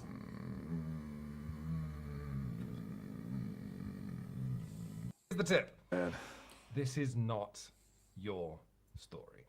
For my first 10 years as a games master, I thought the job was kind of like writing a 10 years? Guys, it took him 10 years. For my first 10 years as a bricklayer, I didn't realize I had to put the bricks on top of one another. 10 years? Like 10 years. Oh my word. I dude. might have been at the 10-year mark too, but before I started with the 40 roleplay. But I never considered it my story either. I'm interested. Yeah, that's what I'm saying. Like, this is way beyond 4D. This is crazy. But I'm interested because he has a point where it's not your story, you're not a screenwriter, but I want to see where he's gonna go with it. Write a story Like this, together. say, oh, okay, first off, a village is going to ask for help from some goblins, and then they'll go to the goblins, there'll be a prisoner chained up, and the prisoner will tell them about this magical crown they need to rescue that the giants have got, and then the giants will capture the heroes, and then the heroes will escape down a river, and then pirates capture the heroes. I was designing my adventures as cool scenes that I knew would happen one after another. My adventures were so on rails, they resembled dark rides at Disneyland, and the experience was only punctuated by things trying to murder you. And I want to flag this up because role-playing games demand something kind of contradictory of games masters. You know, you as the games master have to prepare an adventure for your players to experience, but that doesn't mean that you should prepare a story. You should plan scene 1, sure, how the story starts, but do not write scenes 2, 3, 4, 5. Because if you do that, your players are no longer main characters, they are actors in your story. And you've accidentally crushed the most exciting thing about role-playing. The thing that role-playing has over video games and board games, which is anyone can do anything. And no one knows where the story's going to go, because if you're telling a collaborative story, it's up to everyone at the table working together to figure out what that story even is. You know why dice rolls in RPGs are so exciting? It's because when you're doing them right, dice rolls are like a moment that the car you're all in flies off a ramp and you don't know if it's going to make it to the other side of the ravine. Fate takes all of you in her hands and anything can happen. But if you plan your story tightly, you're... Do you believe this guy ever roleplayed a scene when you drove off a cliff and the die roll failed and you all died? I think they rolled a d20, right? and it landed on 20, and they all screamed really loud. Yeah. And I My think that God, I can't believe it. if he did, the GM had the design principle of failing forward. So even if he rolled a 1, he wouldn't have died in the car crash. He would have, Yeah. oh, you jump off the car, you lose the car, but you make it the other side, you know? Yeah. Somehow Palpatine returned.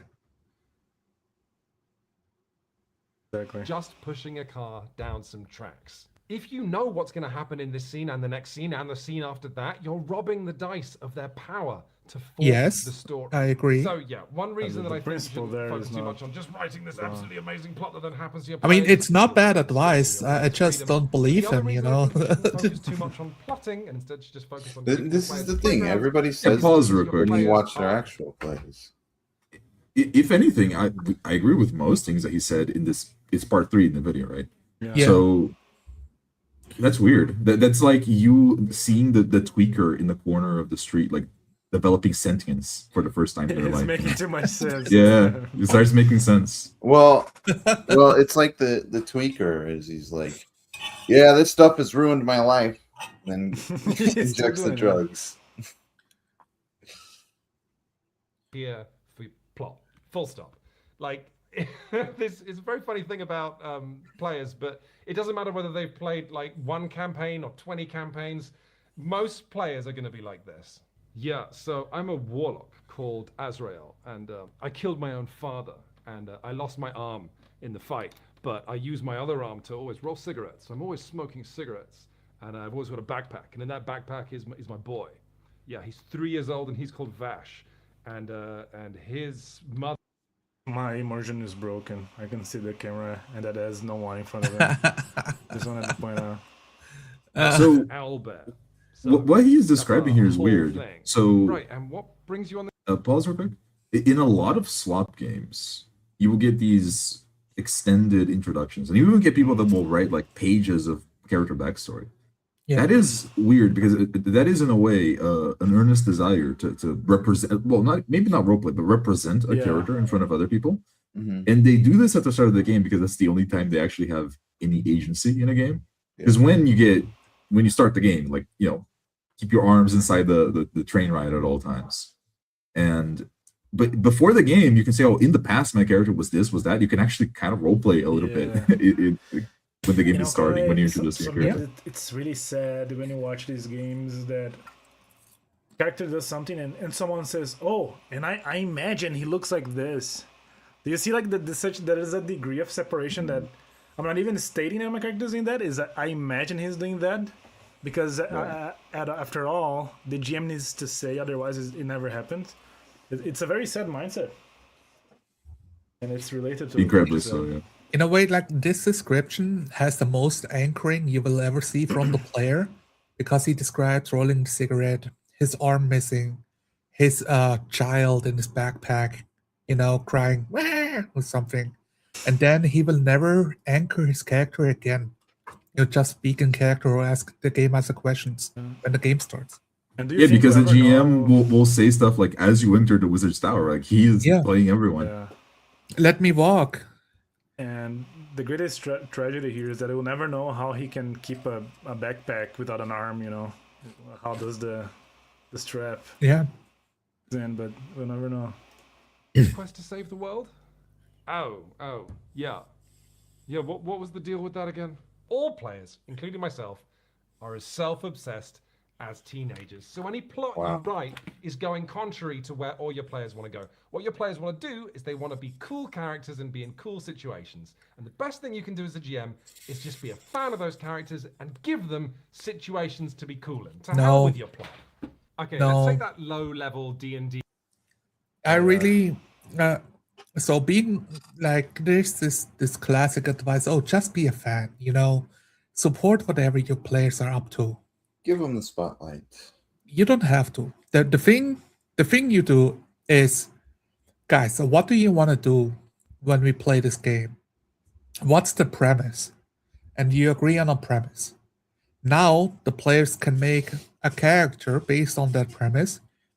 Best case scenario, you create the characters at the table after establishing the premise. You know, and maybe you don't finish making the character, but take an hour, you know, have enough. So you can have like inputs back and forth with the other players at the table of what kind of characters everybody wants to play. So you don't end up with the guy that plays an absolute complete weirdo that sticks out like a sore thumb from everybody else, and the premise and the tone of the game. Dude, the concept of the game master has done irreparable damage to the hobby. It will never recover. Because the hobby at the very start was, yeah, it's a war game, you know, but you go into a dungeon instead of playing a battle. So like you need a guy to play the dungeon, right? That's what dungeon masters did early on in the game. That's why they're called dungeon masters at all, right? But that's weird because nowadays, like I would say that the game master is doing the same thing that the players are doing. They're just role playing, right? Like, why should you? Oh, I'm a fan of these characters. I want to see them cool and happy. Like, no, role play your own cool characters. The game master just role plays the cool villains or the cool guys that are against the party or anyone else that is in the party. Cool allies. Cool allies as well, yeah. The game master is just a guy that takes on a little bit more of the mental load to make the universe work, right? The thing is, you can even have a game where one of the players is role playing the villain. Like, why not, right? Yeah. You don't need to always just have the 5 guys are glued at the hip and they're all friendly. We done that in Common Enemy, Dom's game. Where the last session was literally the quote unquote the big bad was Chris, and we of course there was a moment where we finally connected, but until then was like juggling 2 different things happening, you know, like the bad guy in his villain lair and my guy doing his superhero shtick, and it was a fantastic session. If you like role playing, then don't you want to just role play as the GM as well? Yeah. Yeah. But he's providing this service. The martyrdom of the GM, you know. I was sacrificed myself for your this entertainment. is someone's introduction to RPGs, and it's like you must This is a provide long this. video from our. Oh, this is a live stream. Okay. Are we watching this? Even skimming through? I wonder if that video watched we the other watched one. looks like clips from this, because it's the same topic. Yeah, I think it might be. You know what? We already saw one of his. I'm gonna skip it. One of the things you could do is ask the AI, right? Like, what are the important timestamps? Oh, it's not there's my giving AI. me. I think it's because I'm in the private. Give him the AI treatment. Hey, we watch his thing in full. It's like, Was the yes, first I've thing. read the 40 mixtape, like I've read the 40 roleplay book. I asked the AI what it says, you know? I asked the AI, what is 40 roleplay? And Same came up with video. the answers that people posted on fucking Reddit and some stupid shit. This is from 6 months ago. How to start playing RPGs in 2026. Beginner's guide.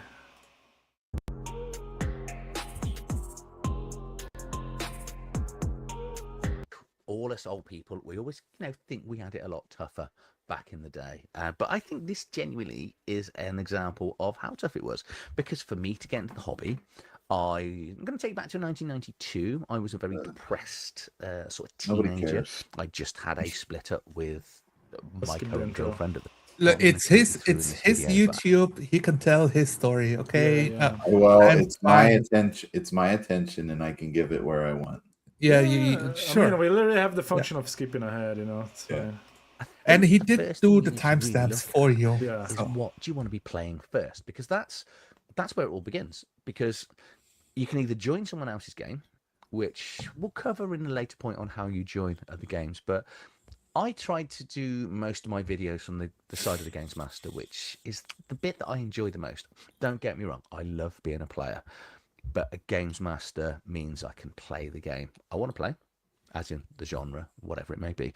But also I love reading rules and learning rules and watching people make decisions on the sort of puzzles or potential problems that I put in front of them, and just watching. I'd say it's a really good feeling once you sort of master all that. So where do you begin? What you really need to do is look at what sort of genre Look, man, you don't want to overdose, okay? In a single Slop watch, you have to take homeopathic doses. do you want to be in, and what genre do you want to play? Yeah. What do you think happened to Mo? There's a reason he's not So here. obviously you've got Survive. the classic fantasy, which will be most people probably would have heard of Dungeons and Dragons because of things like Stranger Things. You know, there's been some movies over there, some movies over the years. There was quite a big movie 2 years ago, and then there were some really shoddy movies in the 90s with odd-looking beholders, which was quite annoying. But I'd say, Dungeons and Dragons is out there, but there's more than just Dungeons and Dragons if you want to go to the fantasy realm. And I'm not going to sort of tell you where to go, but you've got things like, if you want to go slightly lighter, you've got stuff like Shadowdark. You have got Pathfinder. Again, switching to the slightly sort of harder and harsher rules. Warhammer Fantasy role playing. If you want to get into horror, What does that like mean? Cthulhu. You're talking to this people is who my never first- played those games. They don't know. Your words don't mean I anything. think this is a nothing burger, honestly, guys. Yeah. I'm feeling it. Yeah, It's the too problem general, is we listened to a minute of him saying nothing. Yeah. Imagine you're like, oh guys, I want to start playing video games. What should I do? And then you click on a video, how to start playing video games in 2026. That's like the title of this video, right? Mhm. And the guy's like, oh, you need to spend your time. There's like 100,000 games out there. You need to know which one to pick. Like, I'm not gonna bother, right? Like, if it's that hard just to get started, Yeah. I'm not gonna bother. Come I'm on. gonna skip this video. Next one is Alstein suggestion. One of his. Oh, it's Skrzkowski. Oh Hello, no. internet. Seth. I think we started watching this in our usual stop watches, but we did not watch it in full, right? We did not survive. We did not make it. It was too much. Gorkowski, and today we're going to discuss actual plays. They've become wildly popular over the last 10 years or so, introducing thousands of gamers to tabletop role-playing games, or introducing them to new games that they weren't formerly familiar with. Well, or let's just be clear. introducing Like, play- only a few of them have become popular. Actual plays are not popular at all. Like, That's There's the a biggest. monopoly. That's the There's a biggest monopoly. problem. Yeah. None of them are popular outside like Critical Role made it popular. Even the ones Dimension that fairly that popular. I watched to get like introduced into role playing games, it was a channel called It Me JP.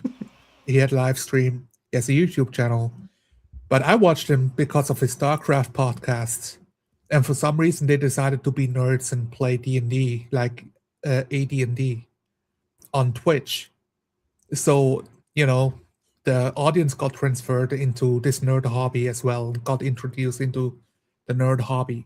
But I didn't watch it because I found the actual plays interesting. I watched it because I found the personalities interesting and watching them in a different context. And this is still true. Like, even with people like Critical Role, you watch them because, those are like those voice actors. Oh, he does Alexander McCree, which can no longer be called McCree because Blizzard reasons. Changing the name. When I was like 9 years old, my grandma took me to a book fair, which is a pretty common thing around where I live. And I got this weird flyer for a World of Darkness game. By the way, you shouldn't give anything World of Darkness to someone that's 9 years old, right?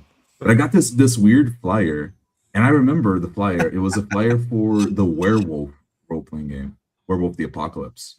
And I was puzzled by this. Like, damn, what is this?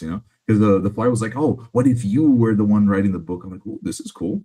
That was like my first introduction to RPGs. And then later on, Zomar, it was very similar to what you described. I was watching in the ancient days Total Biscuit, and he also played a lot of StarCraft, but he did a Dark Heresy game. Like, damn, this is like very similar to the thing I read when I was a kid. He did the Dark Heresy game on ItMeJP's channel, in fact. Yeah, that's the one I watched. Oh, okay. We converge in the same spot. Like, okay. Yeah. To get interested in RPGs, interesting. So just like in Rogue Trader, right? That you have your backstory converges at certain points. Both of you intersect at. Yeah, he played with DJ Wheat and EG in Control. Who's like together with Total Biscuit. Sadly, also passed away a while back. If we're gonna get into Seth, hang on, I need some resources. Okay, we'll wait for him. Cast off the towel. You're unleashed now. We'll repeat the question on Conway's bag, because I think this is an interesting question. What T-Dog asked, what's the purpose of actual plays? I think that there's more than one, right? Depends like what is your intention when you're recording and put it live. Is the most useful purpose is you can watch your old games of what happened, of how you GM'd, of how you've been as a player, and you can learn from your performance, so to say. Like, okay, did you take a short turn or long turn? Are you like talking over each other? Are you stumbling over your words? When were you caught like completely off guard? And when did you had a good moment? And you can use it as a self-analysis tool. That's the most useful way of using actual plays. Yeah. The other part is like having a way to record and modelize the story you came up with that you role played. Yeah, I mean, the reason I like to record games is just it's purely for my own use. I hate taking notes.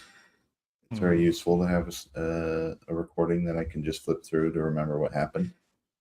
And it's really good to look back on how you did and like, oh, I had a few issues here. I liked how that went, you know? Yeah, I like just having it for posterity. The idea that I can like record in time, you know, because it's a fleeting experience, right? But you can have it there, you can watch back because that moment was cool. To me, that is fascinating. And in our case, we have also evidence to show like, hey, this is how you 4D. It works. You can 4D in 5e, you know, like look. That's also really useful. We're answering this question, Conway. T-Dog said, so what's the purpose of actual plays? Not much. It's good to prove that you can 4D roleplay. It's the best way to do it. See then. Okay, so disclaimers out of the way, let's get this thing started. The first thing that you have to understand is that actual play games are entertainment. There's a reason why the most successful actual play shows are the ones that have actors and comedians in them. These are professional entertainers, you know, not just natural talent, but practiced performers. And while yes, they are performing for their own amusement, each other's amusement, they're also performing for the audience. People change their behavior when they understand that they're being observed by outsiders. You know, we present ourselves in a more favorable way. So with actual plays, that knowledge that this is going to be watched and judged by others, the players are going to alter their natural behavior. Now this can just be little minor things, such as whenever I'm doing one, you know, I try not to tone down how much it is I touch my face and play with my hair, which is just about a constant in any other situation. But players, you know, they might become more inclined to focus up and pay attention or be on their best behavior, and also playing it up to the audience because they know that they're being watched and judged. And yes, it is performative, so of course professional performers who make their living by being entertaining, they're going to thrive in this medium. I've always taken some pride in being the funny one among my circle of friends, you know, someone who could be really quick with a joke or some clever remark. And like with many people of my generation, you know, I grew up watching a lot of, you know, Whose Line Is It Anyway and improv comedy, and, you know, thought to myself, oh yeah, I could totally do that. But I was horribly wrong. Having now spent some personal time with improv actors instead of just, you know, watching them on a screen, I quickly realized that I had been lying to myself, and I can't come close to what it is that they do. I mean, their brains work at a completely different level than my own. I mean, those days where I'm firing on all cylinders. Yeah, skip a bit, yeah. My first video covering the RPG social contract, one point that I stressed was that in order to have a healthy, long-running game, everyone around the table, you know, both players and game master, should assume that no matter what happens, they're going to have fun today. And now, since their own enjoyment during the game is being assumed to happen, that can then change their priority from being about themselves to now about helping everyone else around the table have a good experience with them as well. However, when you're making an actual play, that introduces a new priority into the mix. Instead of it simply being, are my players having fun, there's also, is this good television? Is this entertaining to people who aren't even in the room with us? One of the first lessons that they teach you in broadcasting school is dead air equals death. You must keep the audience's interest. Okay, I'm ready to pause the video. The player taking time to contemplate what their next move is going to be.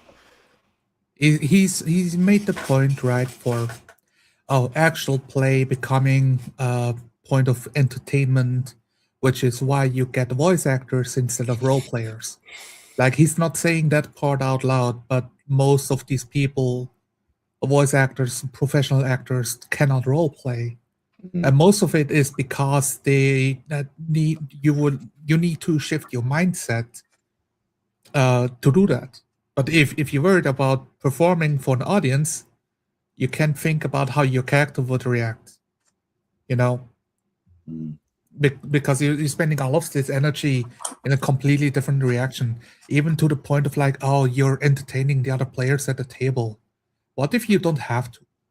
What if players show up for a role-playing game because they have an intrinsic desire to role-play at a role-playing game, at which point you no longer need to perform for them. You no longer need to try and entertain them because the act of play is rewarding enough.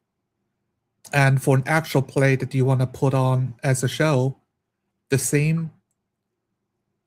Well, then you have the differentiation between, oh, he's doing it for entertaining the audience. And I guess most audience members don't watch to see the story, like to see them role play. They watch for the goofy banter between the players, which is why all the bad habits get translated in actual plays, like in front of our eyes. Why they are so horrible to watch. This is the And if critical you like, rolification of the hobby. Unfortunately, you're right, Zoran. Yeah. If you like role playing, then you're just sad that you don't get to play. You're just watching them play. So you'd rather find your own group to play at that point, so you stop watching.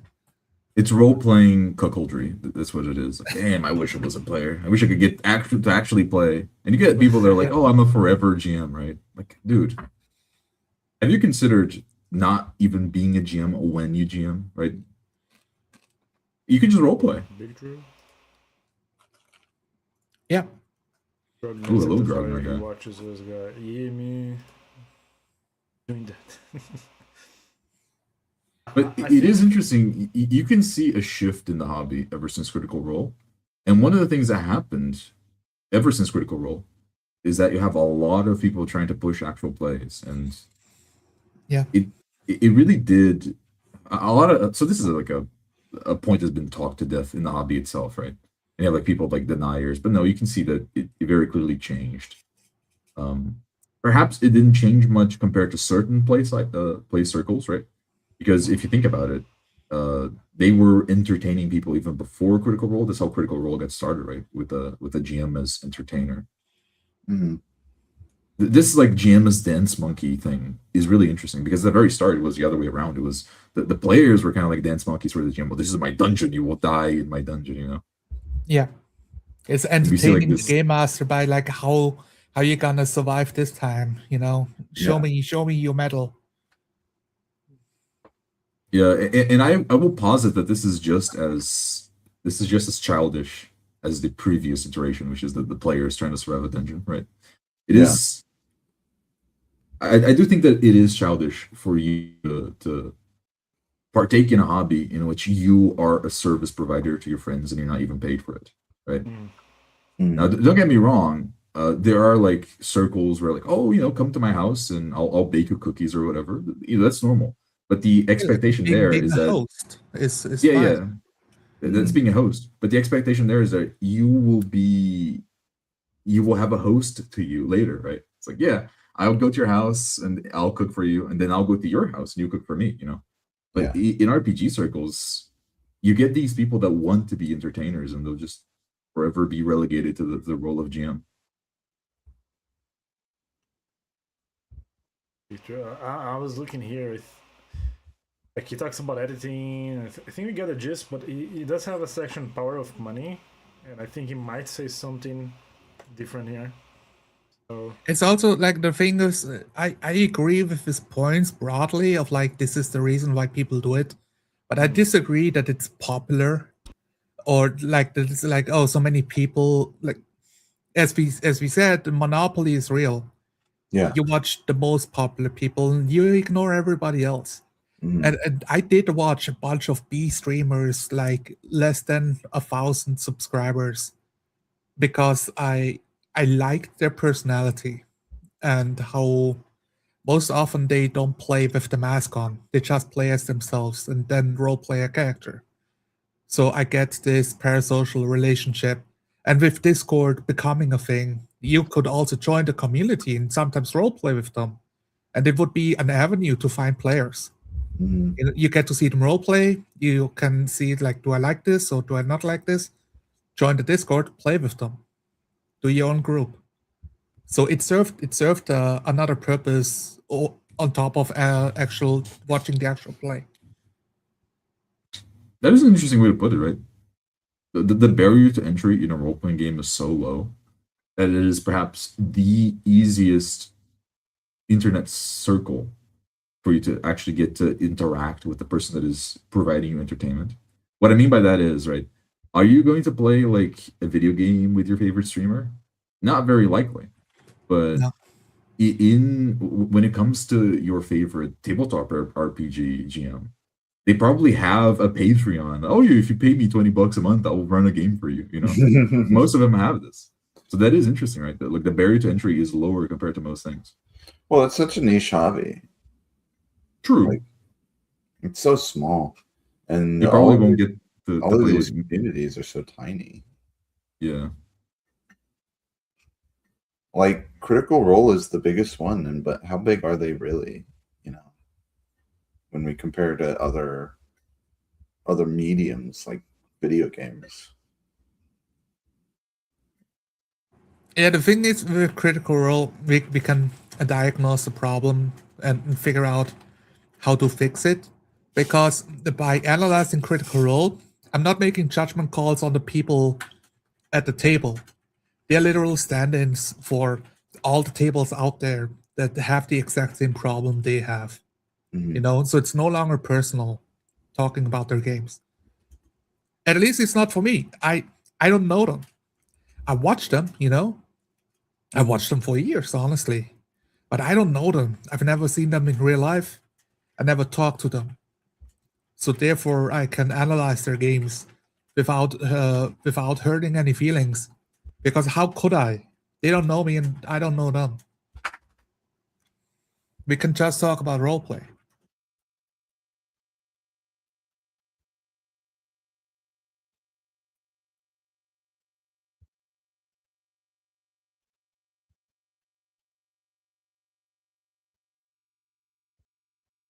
Is Nicholas talking? Because I don't hear anything. Oh, I have my mic off. Golly. I'm saying that. It's like, why is nobody reacting to Nicholas? Is this a bit? Is I- my audio out? You know? I asked, like, do you agree with Grugnar said? Because that's like looking back at something awful that happened with you, but trying to look for the silver lining. Yeah. And that was like an abused mentality. It's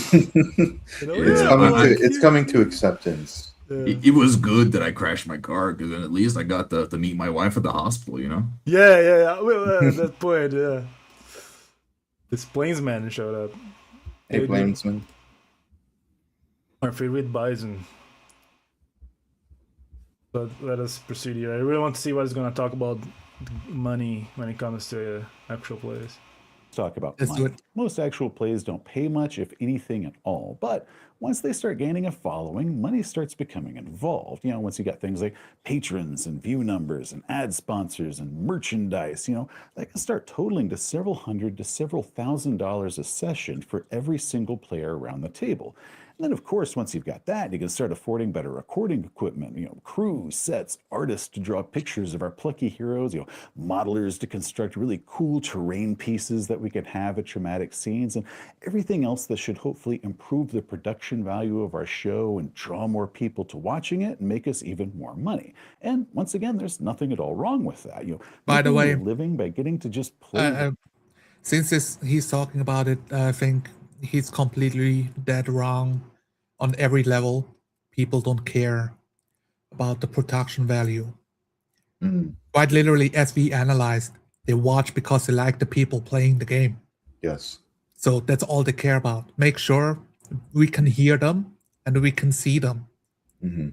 And maybe they also role play, but that's not why I'm watching. People are watching for the parasocial relationship. You want to make a popular actual play, get the most popular YouTubers together and have them play a game. Yeah. This is why 8MeJP's channel worked, because after the whole Adam Koebel fiasco, even before that, they had multiple GMs, and he paid them. And after a while, like the other GMs, Koibu, Silent Osiris, like they bowed out because Adam Koebel kind of made a deal with 8MeJP to do all of the shows, so he only has to pay one GM. The guests, they just showed up because it was good advertisement for their Twitch streams, because they're streamers. So there's a reason to like show up, collaborate, get more viewers, mingle, and show up for your stream. Like, oh, I like when you roleplay. Let me watch you play a video game. And later on, based on how many people, you can then dish out the money based on how many subscribers you get and how many views you get. I think like wave 3 or something of his role-playing shows, I think with Solace, it's when it started. That's when he paid out the players that showed up at the table, because it was like that successful based on how many people joined the Patreon for the content, and to have using Patreon as a way to input what's happening or what might happen in the game. I think the biggest example I can remember is when Adam Koebel did Stars Without Number for 8MeJP. They did the Patreon for the viewers to be like part of the factions in the world. And since there are many worlds out there to explore, you can have multiple factions, and the viewers could interact with each other and influence the story that the players get to play in. And now you have value again, right? It strengthens these parasocial relationships. Now you are engaged in the story, and you watch to see how the game unfolds. Dude, the economy is fake. Everything's fake. It's You kind of get predatory, though. And in this one, I don't think it's predatory. I think it's quite on its face. Before 8MeJP, nobody got paid. Like none. Nobody else got ever paid, because it doesn't work. Like literally, it's like top 0.1%, and it wasn't even Critical Role, right? But they made the same reason why being a streamer works is the same reason why actual plays work, because they are like that as a personality. Okay, so Pancake, you suggested, right, if you want to have like a successful AP channel, you get a bunch of YouTubers. Here's my pitch, okay? We get big names. We get EDP, we get Wings of Redemption, Christian, all the local Cyrex. We put all into one. That would go huge. if someone were like actually there to stomach GMing that game, that thing would get millions. Nicholas? No, I'm just saying it would explode in popularity. We can't. I don't think we can go as bad as EDP and Cyrax and Chris Chan. Hey guys, welcome to my channel. Like, Today I am going to be GMing a game for Jeffrey Palmer. Yeah. we got. Oh God, no. But I think you could do less egregious lol cows. I don't know. Yeah, well, I guess I mentioned all convicted felons out of all the jokes aside, Plainsman asked an interesting question. Would a good purpose for APs be to teach the mechanics? As somebody who, like, that was one of the reasons I watched in the early days. I didn't play myself, so I wanted to learn, like, by osmosis. And it's horrible. It's a horrible teaching mechanic. Like, it doesn't make any sense, because you don't want to ask 100 questions, and the game master doesn't want to explain every single mechanic. Yeah.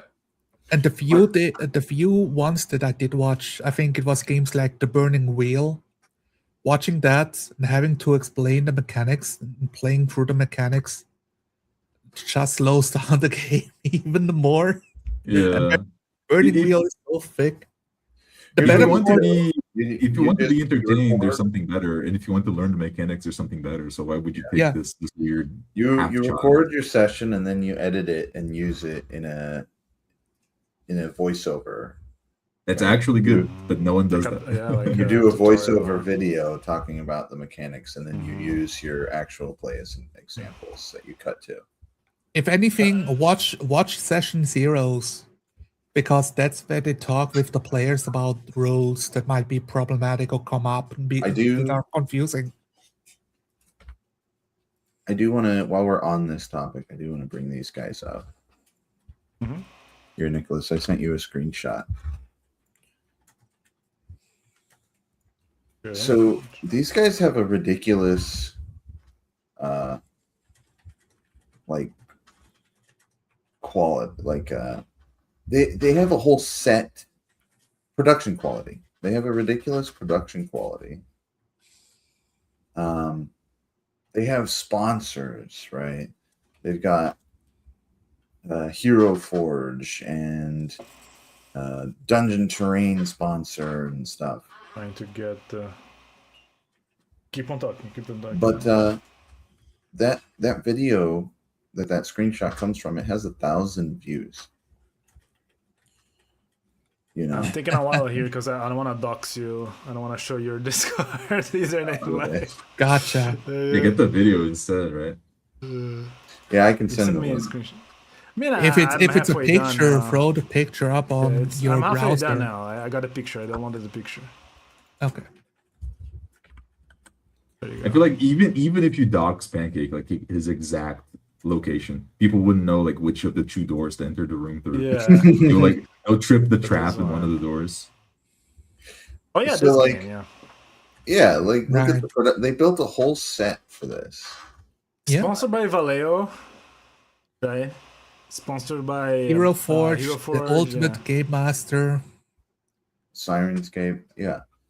Beetle, Grimm's, whatever Wow. that And is. When just it to was clarify, live, it was I- live, and I we consider joined. maybe they have a higher viewership on Twitch, right? Because usually they mirror stream, Mhm. and I think you try to confirm that theory, right?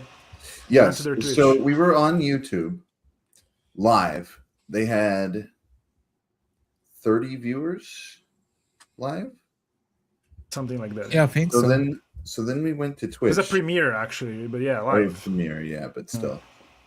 We went to Twitch where it was also premiering, and there were like 2. And I was one of them.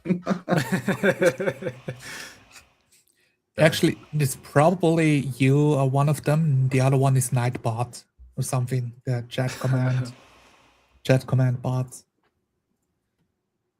And so it's like, holy cow, how much have people invested in this, and nobody cares. Nobody cares. Man, Money this is one of the laundering? things that saddens me about modern day society, where most of the kids nowadays want to be influencers, right? It no longer it used to be back in the day was astronaut, like engineer. Yeah. Nowadays people want to be influencers, and you will see a lot of people that will invest heavily to try and become influencers, right? They'll invest their own money, especially people that are now getting middle-aged, because middle-aged people have access to more wealth. They also have access to the euphoria of a midlife crisis, you know? Hey, you have to that- keep calling me out, Conway. I can't take this anymore. Give me a break. It's okay. Yeah, at least you didn't invest like $2,000 into like a little dragon's head thing Yeah. to put in your wall for your videos. Yeah. Yeah. It's true. Role-playing My Warhammer games are- figurines are still in boxes. You're, you know, you're not I'm Burger into- Andy, if you know who I'm talking about. That's like the geek dream right Oh no, we get But back to it is Seth, still dude. I a forgot. job. Yeah. Well, The flashback. For a second, he I got talks the about bliss. that. Teaching game rules. He talks about the topic. Oh, let's see. Let's see his Oh, take. actually, I mean, let's shift this. I did want to say something about this before we go on. Yes. So, what game are you playing? They need to watch a whole show to to learn the rules, man. Okay, like if you're playing an RPG that can be actually role played, then the rules don't get in the way that much. Like, oh, okay, I have my skill set. I have to roll under the thing in my D100. Okay, so okay, boom, that's it. That's most of the rules. The thing Like, the what- thing is, what you see at the table, 95% of it isn't the rules; it's play style. Yeah. Yeah. And so It's all you're learning, education. is these people's awful play style. You learn nothing. Yeah, Yep. you unlearn how to behave like a normal human, and you learn all the bad habits of park jumping at natural 20s. Yeah. You have like a The fertile bad side brain for their slop to be like injected into. You know, like the picture of like a little dog with like the things. syringe. Yeah, it's really. I have some what's the expression? I have a thing against those actual plays that they are presenting a system. Usually it's a promo because the game is new, right? Mm-hmm. And if you watch, they always do that. They stop to explain the rules. They're like, okay, so what we're gonna do now is a double contested roll, and the way it works, and they stop the game to explain because they're trying to present the product, right? Yeah. Yeah. And I think that's already sets a bad precedent because people think, oh yeah, that's how you play the game. You see, like the creator is doing that, so like of course he intended it to be played that way. When the actual play should be like, look how cool this is. You want to buy it, don't you? That's a great argument. You want it as seamless as possible when you post the actual play, because then the viewers are like, oh, when I buy his game, it's gonna be seamless, like it's on the TV, like when they play it. Yeah, it's bleak, man. It's bleak. And then you can do a separate episode, like, oh, let me talk. The game master and his player talk about the rules from the last session as like a side content you can do. It's really not that hard. It gets even worse when you consider money, when money gets involved. Because a lot of companies will just pay people to play their RPG. And now it's an ad as well, which adds another layer of confusion to the whole thing. Actually, basically, the whole thing I watched is so the guy who did that. His name was Henley. He makes porn games now. That's not a joke. He has his own company. It's You quite can't famous. just that's move like- past that. Erotic. You jump like game. a 15 story beats there, but okay. Look, man, I know people. That's what I'm saying. So anyway, I saw him in the actual play doing Pathfinder games, and then he did his own YouTube channel, just posting role playing games, and all he did, and he talked about it like half a year later, as a point of conversation at some point. Oh yeah, I just reach out and email those companies of like niche RPG games. Hey, do you guys want to sponsor me playing your role-playing game, putting it on YouTube? And they do. They will sponsor you if you just ask. At least 10 years ago, you could literally just ask them. You don't need like 10,000 subscribers or anything. You could just get a sponsorship. And he said like the biggest point was just getting people to agree to show up on time for a sponsored thing, and they would get some money, because most people are even if a bit of money is involved, and we're talking like, I don't know, like $300, $500, pretty low for stream, but it would be a way to make money while playing a game. Mm-hmm. Most people just never do it. True. You guys are still like shell shocked from the side. Processing it. I feel like I lack critical information to even have an opinion about this. Over to when players watch or listen to an actual play, not just for entertainment, but with the intention of learning from them. Now, they can be great for showing players very different ways of playing, or maybe introducing them to games that they might not have been familiar with before. I've had a lot of people tell me how they got into Traveler after watching Voyagers at the Jump, which is just awesome to hear every time that I've heard that. Hopefully one day we'll get a season 3. However, actual plays are pretty terrible at teaching. Imagine the playing nuts and Traveler bolts because of a mechanics set the game. I mean, they can be great for getting a vibe. We've never feel seen of a how the rules GM. work, or serving as GM? Yeah. I searched. example of how I to searched. I could employ not certain find an rules that example you're of trying to them really wrap GMing. your head around. So you're watching how this group employs that specific rule in order to kind of help it click with you and how you want to use that around your own table. But that's when it's used in conjunction with the gaming book that you're already reading. But if you're trying to use an actual play as a substitute for reading the rules, actual plays are pretty damn terrible for that. First, actual Yeah. plays don't necessarily show where all the numbers are coming from in a game. I mean, they might show the die roll on the table and then everyone cheers or everyone groans, but not necessarily go into, what that number means and all the variables that affected that particular roll. Some shows, like I mentioned, they might intentionally edit out or downplay the game mechanics, simply focusing on the result of, how this affects the character and the story. You guys think we need to watch the rest here? No, No, this is nothing burger. Yeah, we already talked We about it. should watch something that we didn't watch yesterday, which is the newest. I'm gonna submit the slop now. We should watch the newest Mystic Arts video because I haven't watched that one yet. Yeah, did you guys watch it? we I did. started watching it and I clicked away because it is an ad. It is an Oh, isn't that? Oh, okay. It's an ad. It's been sponsored by me, Dom, and Mo watched it together. It's just an But guys, advertisement. It's I pretty had bad. to go though. I was wondering because Zonar, you are like a co-host. If I leave, do you take the host? Like, how does that work? How does that work? I don't know. So I don't see a button for like end Okay. stream anywhere. I'm gonna make You a know? test. Okay, I'm gonna leave the studio Okay. and then you message me, and I'll join after, and you tell me. Okay, this is a Okay, test yeah, yeah. live here. Try it out. We'll see how it goes. Oh, he froze. Seems like we're still All here. right. So live is still here, but like I don't have a button to end the stream. So I think we're stuck here now, man. yeah. We've taken control What's of on Nicholas's channel. Quick, say the most vile things you can think of. We're doing a 24/7 stream now on Nicholas's channel. It will never end.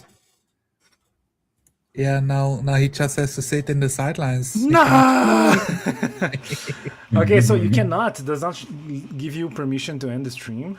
No, That's weird. and probably I because it's watched you your guys. YouTube channel. Michael, don't leave me I here. assume. Michael. That's weird. Golly, I guess there's no other way. What I mean, if people want, we can do a second Slop watch on my channel. Yeah, but maybe. I do have a wife and she that- wants you dinner. guys could move It's on an to issue. Zomar's. Yeah.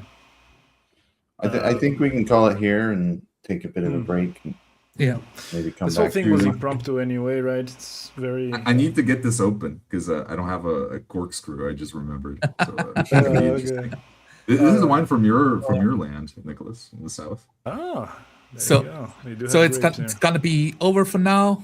Be wrapping it up, and I'll take you guys like if I might be around honestly in a couple of hours or in an hour. Need to feed the wife, get dinner. Give me half an hour to get some food, and I'll be down for more slop watching. Yeah. All right. I'll probably. It's be able kind to, of like when you're out drinking with your friends, and like, oh, this bar's done, and then you walk out to the bar, and then walk into another bar, get even more drunk. Yeah, thank you guys for joining. Catch you around. Zero. Be on watch for whoever's watching. Maybe Zonar will continue it. Have a good one. Yep. Goodbye.